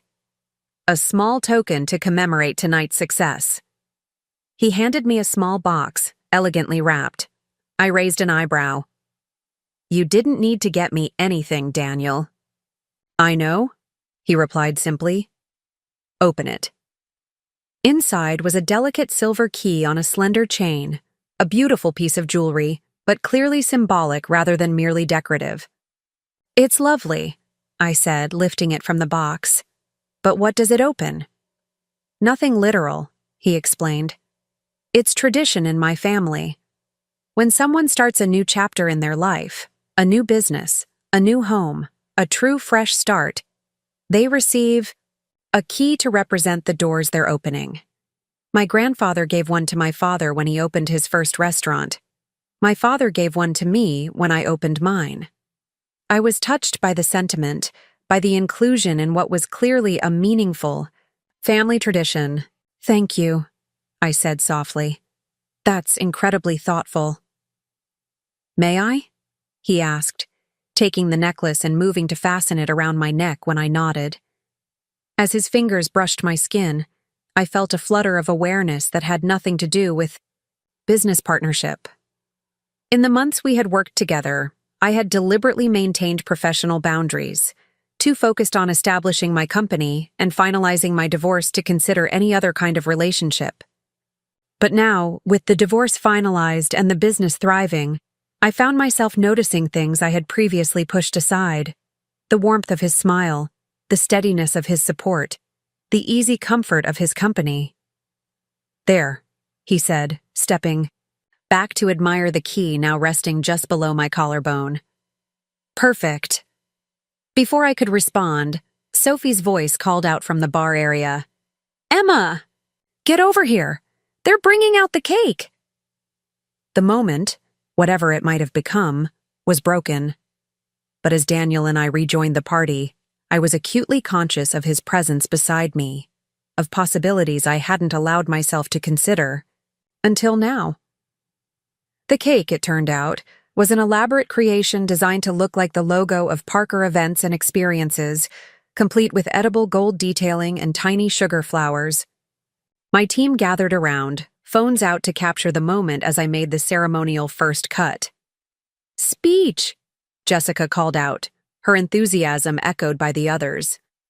Put on the spot, I looked around at the faces that had become so important to me in such a short time. My team, who had taken a chance on a brand new company. Sophie, whose unwavering support had sustained me through the darkest moments. Daniel, whose belief in my abilities had made this new chapter possible. And the clients, who had entrusted their important events to my fledgling business. "A few months ago," I began, my voice steady despite the emotion welling within me.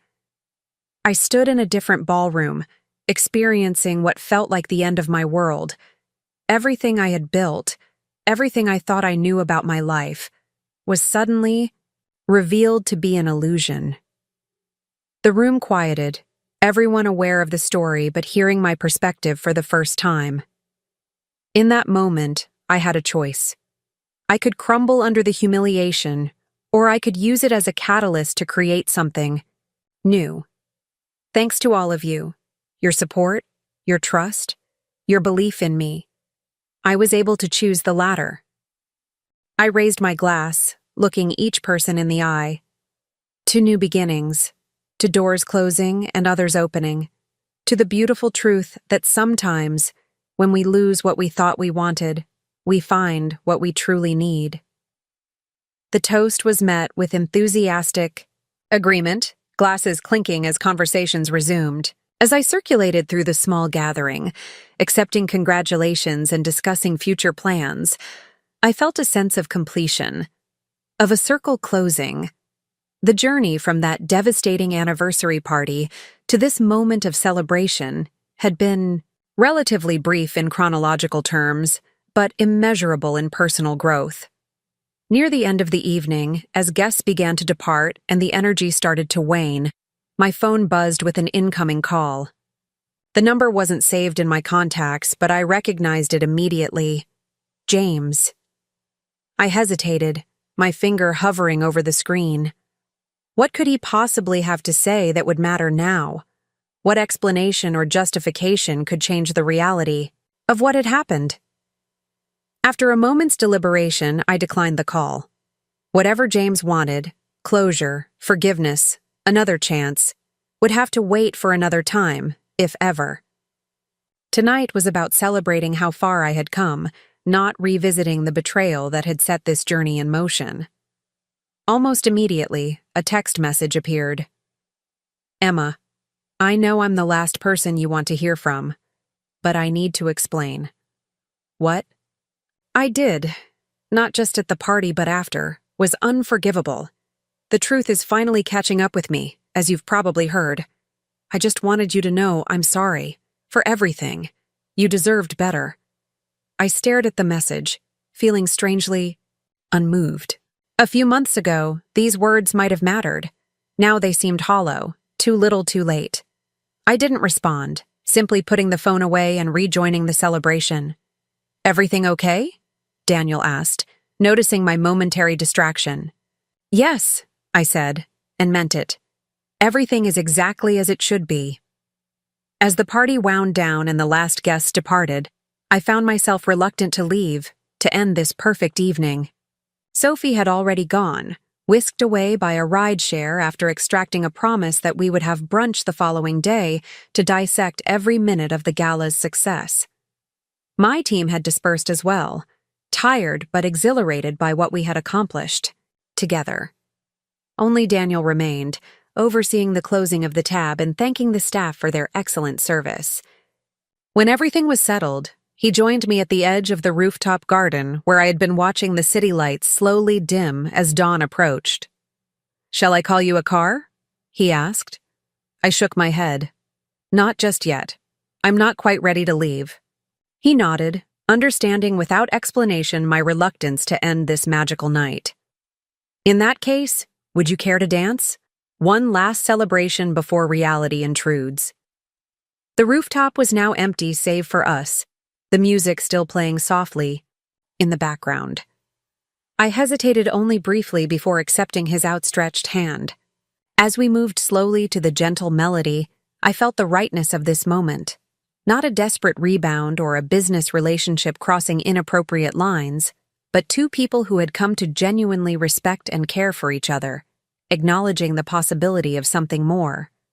"I'm not ready," I said softly, wanting to be honest, "for anything beyond friendship and our business partnership." "I know," he replied, his voice equally gentle. "I'm not asking for more than you're ready to give, but I want you to know that when you are ready, if you're ever interested in exploring what might be between us, I'll be here." The simple acknowledgement of mutual attraction, of potential, of the need for time, was perhaps the most thoughtful gift I had received in years. No pressure, no demands, just honest recognition of feelings that might, in time, develop into something meaningful. "Thank you," I said, resting my head against his shoulder as we continued to dance. "For everything." As the first light of dawn began to paint the sky with delicate hues of pink and gold, I realized that this moment of peaceful possibility, of open doors and unwritten futures, was the true antithesis of that horrible anniversary night. Not triumph or revenge or even professional success, but the simple, profound recognition that I was now free to write my own story, to choose my own path, to create a life aligned with my authentic self rather than someone else's expectations. When James had stood up at our anniversary party and announced his relationship with Olivia, he had thought he was closing a door, ending a chapter in his life while opening a new one. What he hadn't realized, what perhaps neither of us had understood at the time, was that his announcement had liberated us both, albeit in vastly different ways. For him, it had led to professional disgrace and personal chaos. For me, it had paved the way to self-discovery, professional fulfillment, and genuine independence. As Daniel and I finally parted ways in the soft light of early morning, I fingered the silver key that now hung around my neck. Doors closing, doors opening. Chapters ending, chapters beginning. The poetry of life continuing, often in ways we never anticipate. The woman who had stood frozen in shock as her husband announced his infidelity at their anniversary party was gone, transformed by fire into someone stronger, wiser, and infinitely more self-possessed. In her place stood a woman who had discovered that sometimes the most devastating endings lead to the most extraordinary beginnings. And that, perhaps, was the most unexpected gift of all. 1 year later, the evening air was crisp as I stepped out of my car in front of the Bellamy Hotel. A sense of déjà vu washed over me. 1 year ago, I had arrived at this same venue in a different state of mind, with a different name, and carrying very different expectations. Now, returning as Emma Parker, founder and CEO of the city's most sought-after event planning company, I felt the poetic symmetry of the moment. "Ms. Parker, welcome back," the doorman greeted me, his recognition immediate. "They're waiting for you inside." I thanked him with a warm smile, taking a moment to straighten the lapels of my crimson power suit. A far cry from the demure dress I would have chosen during my marriage. The confident woman who strode through those revolving doors bore little resemblance to the one who had entered them a year before, expecting to celebrate her 10th anniversary only to be publicly humiliated. The grand ballroom had been transformed for tonight's Westridge Foundation Women's Initiative Gala, my most ambitious project to date. Soft amber lighting created an intimate atmosphere despite the vast space. Living walls of greenery and delicate, white flowers formed natural partitions throughout the room, creating conversation nooks without disrupting the overall flow. At the center, a circular stage surrounded by concentric rings of tables enabled every guest to feel connected to the evening's presentations. "There she is," Diane Westridge called out, waving me over to where she stood with a group of the foundation's board members. The visionary herself. As I joined them, accepting a glass of champagne from a passing server, I couldn't help but reflect on how thoroughly my life had changed. Parker events and experiences had expanded beyond my wildest projections, requiring a move to larger offices just 6 months after opening. My team had grown to 12 full-time employees, plus a roster of specialized contractors. We had become the premier event planning company in the city, with a waiting list of clients eager to experience our particular blend of creativity and flawless execution. "I was just telling everyone about your idea for the mentorship announcement," Diane continued, her enthusiasm evident. "The interactive element is going to generate exactly the kind of engagement we're hoping for." I smiled, pride warming my chest. The Westridge Women's Initiative had developed into much more than a simple client relationship. It had become a passion project, aligned perfectly with my own journey of independence and reinvention. Tonight's gala would unveil a mentorship program, pairing established women entrepreneurs with promising startups, creating a network of support that I wished had existed when I was rebuilding my life from scratch. "Everything looks incredible," Margaret Westridge said, joining our circle.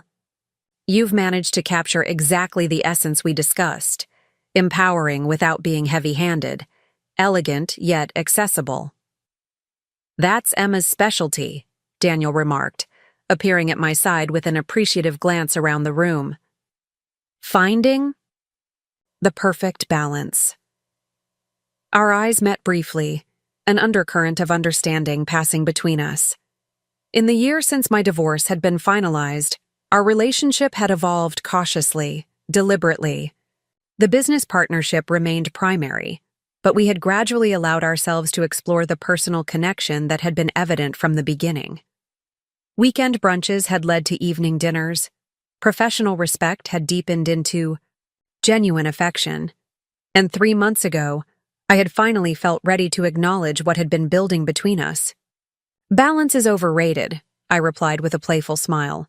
"I prefer harmony. different elements working together to create something greater than the sum of their parts. A philosophy that extends beyond event planning, I see, Margaret observed, shrewdly, her gaze shifting between Daniel and me. Before I could respond, Jessica approached with tablet in hand, her expression professionally composed, but with an underlying urgency I had learned to recognize. "Sorry to interrupt," she said, "but we have a situation with the keynote speaker's travel arrangements. Her flight's been delayed, and we need to adjust the evening's timeline." "Excuse me," I said to the group, immediately shifting into problem-solving mode. "Duty calls." As I walked away with Jessica, already discussing contingency options, I caught Daniel's admiring glance. This was what had drawn us together. Not desperation or rebound, but mutual respect for each other's competence and drive. Unlike James, who had viewed my capabilities primarily in terms of how they could enhance his image, Daniel saw my success as something to celebrate rather than compete with. The keynote speaker issue was resolved efficiently, a quick rearrangement of the program, a few strategic calls, and arrangement for private transportation from the airport. When I returned to the main floor, guests had begun to arrive in earnest, the room quickly filling with the city's most influential women and their supporters. Sophie found me near the entrance, stunning in an electric blue jumpsuit that perfectly complemented her bold personality. "Look at you," she said, giving me a quick hug. "Running the show like the queen you are." "Hardly a queen," I laughed. "More like an extremely well-organized juggler." "Same difference," she dismissed with a wave of her hand. "The point is, you built this. All of it." She gestured around the room. "1 year ago, you were shell-shocked and sleeping in my guest room. Now you're the most sought-after event planner in the city, dating the hottest restaurateur and hosting galas that everyone is desperate to attend. If that's not a glow-up, I don't know what is." Her characterization made me smile, though it simplified the complex, often painful journey of the past year.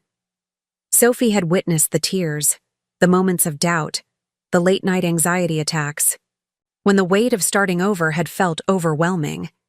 She had also been my fiercest advocate, pushing me forward when I might have retreated into safer, smaller ambitions. "Speaking of your hot restaurateur," Sophie continued, nodding toward where Daniel stood chatting with a group of investors, "when are you two going to make things official? The suspense is killing me." I rolled my eyes at her persistence. "Some of us prefer to take things slowly, Sophie. Not everyone needs to move in together after 3 dates." "That was one time," she protested, though her grin belied any real offense. And in my defense, he was an architect with an incredible penthouse. Our banter was interrupted by the arrival of a face I hadn't expected to see. Noah, looking somewhat out of place without his usual entourage of law firm colleagues. "Noah," I greeted him, genuine pleasure in my voice. "I didn't realize you were on the guest list." "Last-minute addition," he explained. "I'm here representing the firm's new community engagement initiative. Richard thought it would be good optics to support women in business." "How progressive of him," Sophie remarked dryly. Noah's smile was diplomatic, but knowing. In the aftermath of James's departure from Mitchell & Grant, Noah had maintained our friendship, becoming an occasional consultant for Parker events and experiences when legal advice was needed. He had also kept me peripherally informed of developments at the firm, including the comprehensive damage control undertaken in the wake of James's financial improprieties. "How are things at the firm?" I asked, genuinely curious rather than seeking gossip. "Different," Noah replied with characteristic understatement. "Richard's been humbled by the whole experience, losing major clients, then discovering a partner was engaged in questionable practices. It's changed the culture. Somewhat." I nodded, understanding the delicacy of his position. Whatever James had done, and I still didn't know the full extent of it, had clearly necessitated significant restructuring at Mitchell & Grant. According to Noah's carefully worded updates over the months, several client accounts had been scrutinized for irregularities, and systems had been put in place to prevent similar situations in the future. And James? The question slipped out before I could reconsider. Have you heard anything? Noah hesitated, clearly weighing his response. He's in Chicago, I believe, working for a much smaller firm, keeping a low profile. I absorbed this information with a curious detachment. The man who had once been the center of my world, whose approval and satisfaction had dictated so many of my choices, was now reduced to a distant figure barely worth a passing thought. The realization was liberating. Enough about ancient history, Sophie declared, linking her arm through Noah's. I want to hear more about this community engagement initiative. Does it involve any events that might require professional planning services? As she guided Noah away, clearly on a reconnaissance mission for potential business opportunities, I found myself momentarily alone, a rare occurrence at an event of this magnitude. I took the opportunity to survey my creation, to appreciate fully what I had accomplished. The room pulsed with energy and purpose. Women who had built businesses, shattered glass ceilings, and carved paths for others to follow, mingled with younger entrepreneurs hungry for guidance and opportunity. The atmosphere was electric with possibility, exactly what I had envisioned when pitching the concept to Margaret and Diane months earlier. This, I realized, was what I had been born to create. Not just beautiful environments or seamless events, but meaningful experiences that connected people, that facilitated change, that opened doors previously closed. For years, I had channeled that talent into advancing James's career, into being the perfect corporate wife whose skills enhanced her husband's image rather than building her own. Never again. The evening progressed flawlessly, each element unfolding with precision despite the last-minute adjustments. The keynote speaker arrived just in time, her powerful address on resilience and reinvention resonating deeply with the audience and with me personally. The mentorship program announcement generated exactly the enthusiastic response we had hoped for, with sign-ups exceeding projections before dessert was even served. As the formal program concluded and guests moved to the adjoining room for dancing and continued networking, Daniel found me supervising the transition. Another triumph, he said, his pride evident. The Westridge family is beyond impressed. Margaret just told me they want to make this an annual event with you at the helm. That's wonderful news, I replied, making a mental note to formalize the arrangement as soon as possible. Annual events provided the stability that allowed us to take risks with more experimental projects. She also asked if I was smart enough to recognize what was right in front of me, he added, his expression amused. I believe her exact words were, "That woman is exceptional. If you don't lock that down, someone else will." I laughed, both embarrassed and flattered by Margaret's directness. "And what did you tell her?" "That I'm well aware of how exceptional you are," he replied, his tone shifting from playful to sincere. "And that I'm patient enough to move, at whatever pace feels right to you." The consideration in his words touched me deeply. Throughout our cautious exploration of romance beyond business partnership, Daniel had been respectful of my need for independence, my hesitation to rush into another relationship while still processing the lessons of my marriage. Unlike James, who had often pushed for what he wanted regardless of my feelings, Daniel consistently demonstrated that my boundaries mattered to him. "I appreciate that more than I can say," I told him, reaching for his hand. "But I've been thinking." A dangerous pastime," he teased gently. "Indeed," I agreed with a smile. "But necessary. This past year has been about rebuilding my career, my confidence, my sense of self separate from any relationship, and I needed that time." Daniel nodded, his expression attentive.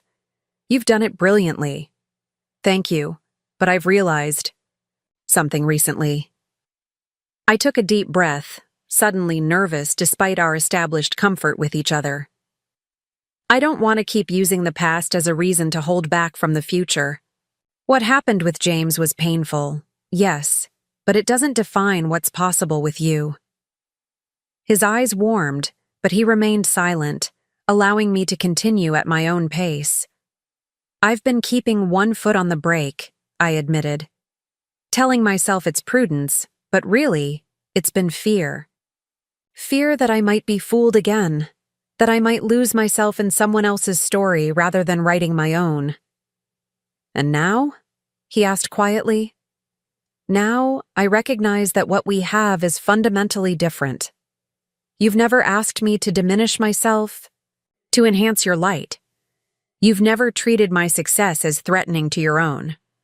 You've been supportive without being controlling, interested without being possessive. I squeezed his hand, finding courage in the steadiness of his gaze. So I'm ready to take the next step, to see where this might lead. Not because I need someone to complete me, but because I want to share my complete self with you.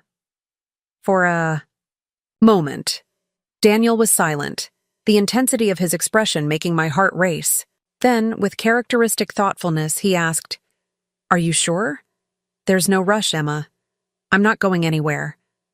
"I'm sure," I replied, the certainty of it washing through me like a wave.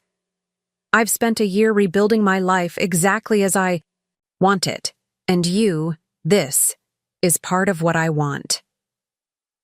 His smile then was radiant, a perfect reflection of what I felt blossoming in my own chest. Not the desperate passion that had characterized my early days with James, but something deeper, more grounded, a connection based on mutual respect, shared values, and genuine admiration. "In that case," he said, bringing my hand to his lips, "I should probably tell you that I've been carrying this around for weeks, waiting for the right moment." From his pocket he produced a small box, not velvet like a ring box would be, but sleek brushed metal that caught the light as he placed it in my palm. "It's not what you might think," he clarified quickly. "Open it." Inside was a key, a real one this time, not the symbolic pendant he had given me after the Marshall Gala. Attached was a small tag with an address I recognized, his weekend home on the lake, a modernist retreat where he went to decompress from the demands of his restaurant empire. "It's not a proposal," he explained, his eyes never leaving mine. "It's an invitation to share the space that matters most to me, whenever you want, however you want. No pressure, no expectations, just possibility." The thoughtfulness of the gesture brought unexpected tears to my eyes. This was what had been missing with James, the sense that my autonomy mattered, that my choices were respected, that a relationship could enhance rather than restrict my freedom. "I love it," I said simply, closing my fingers around the key. "And I'm looking forward to using it, soon." The moment was interrupted by Jessica's discreet approach, tablet in hand as always. "Sorry, but the foundation director is asking for a few words from you before the dancing really gets underway. Just a brief thank you and acknowledgement of the evening's success." "Of course," I replied, slipping the key into my clutch. "To Daniel," I added, "we'll continue this conversation later?" "Count on it," he assured me, his smile promising much more than words could convey.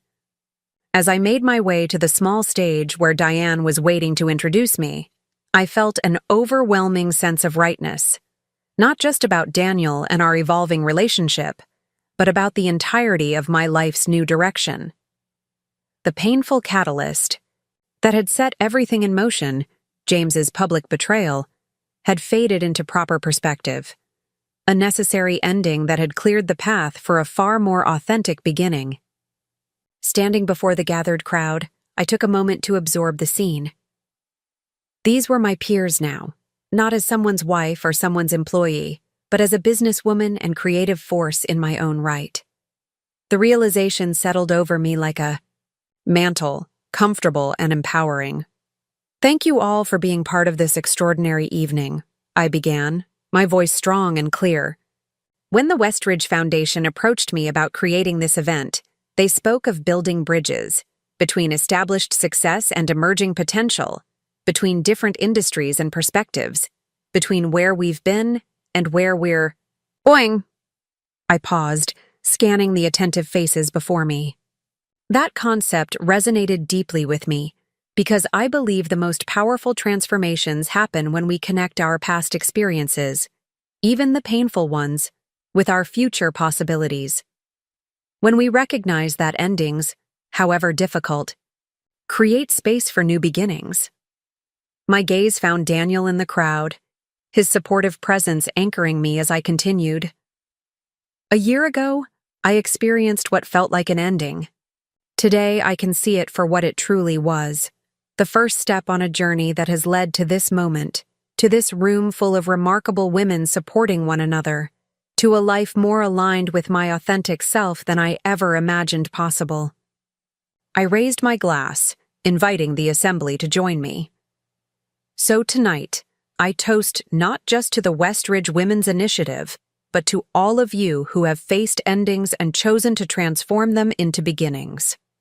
To those who have discovered that sometimes, losing what you thought you wanted leads you directly to what you truly need. The room erupted in applause, glasses raised in response to my toast. As I stepped down from the stage, I was immediately surrounded by women eager to share their own stories of reinvention, of overcoming obstacles, of finding strength they hadn't known they possessed. In each conversation, I recognized echoes of my own experience. The universal journey from devastation to rebuilding, from loss to rediscovery. Later, as the evening wound to its natural conclusion and the last guests departed, I found myself once again standing in the center of the empty ballroom, just as I had after the Marshall Gala. But this time, the sense of accomplishment was deeper, more complex, layered with personal growth as well as professional success. Daniel joined me, loosening his tie as he surveyed the space. "Thinking deep thoughts?" he asked, his voice warm with affection. "Reflecting," I corrected gently, "on how different everything is from the last time I stood in this hotel." He nodded, understanding immediately the reference to my anniversary party. "Full circle," he observed. "More like a spiral," I mused. "Same location, but on an entirely different level." We walked together toward the exit, my heels echoing on the marble floor. Outside, the night air was cool and refreshing after the warmth of the crowded ballroom. Daniel's car waited at the curb, the driver standing patiently beside it. "Can I take you home?" he asked. I considered the question, simple on the surface, yet laden with meaning given our earlier conversation. Home. The concept had evolved significantly over the past year, from the house I had shared with James to the temporary refuge of Sophie's guest room to my own elegant apartment overlooking the river. Each space had represented a different phase of my journey. Yes, I decided, feeling the weight of the key in my clutch. But first, I think I'd like to see the lake house this weekend, if the invitation still stands. His smile was answer. Enough, but he added for good measure. The invitation always stands. That's the point of the key. As we slid into the back seat of his car and it pulled smoothly away from the curb, I leaned my head against Daniel's shoulder, a gesture of trust and comfort that would have been unimaginable a year ago. Through the window, I watched the Bellamy Hotel recede from view, no longer a site of humiliation, but a place transformed by new memories, new achievements, new beginnings. A year ago, my husband had stood up at our anniversary party and announced his new girlfriend, delivering what he thought was an ending. In response, I had made an announcement of my own, not just of a new business venture, but of my own worth, my own potential, my refusal to be defined by someone else's betrayal. Tonight, surrounded by success entirely of my own making, I understood the profound truth that had eluded me during 10 years of marriage. The most important relationship in my life would always be the one with myself. Everything else, career, friendships, romance, flowed from that essential foundation.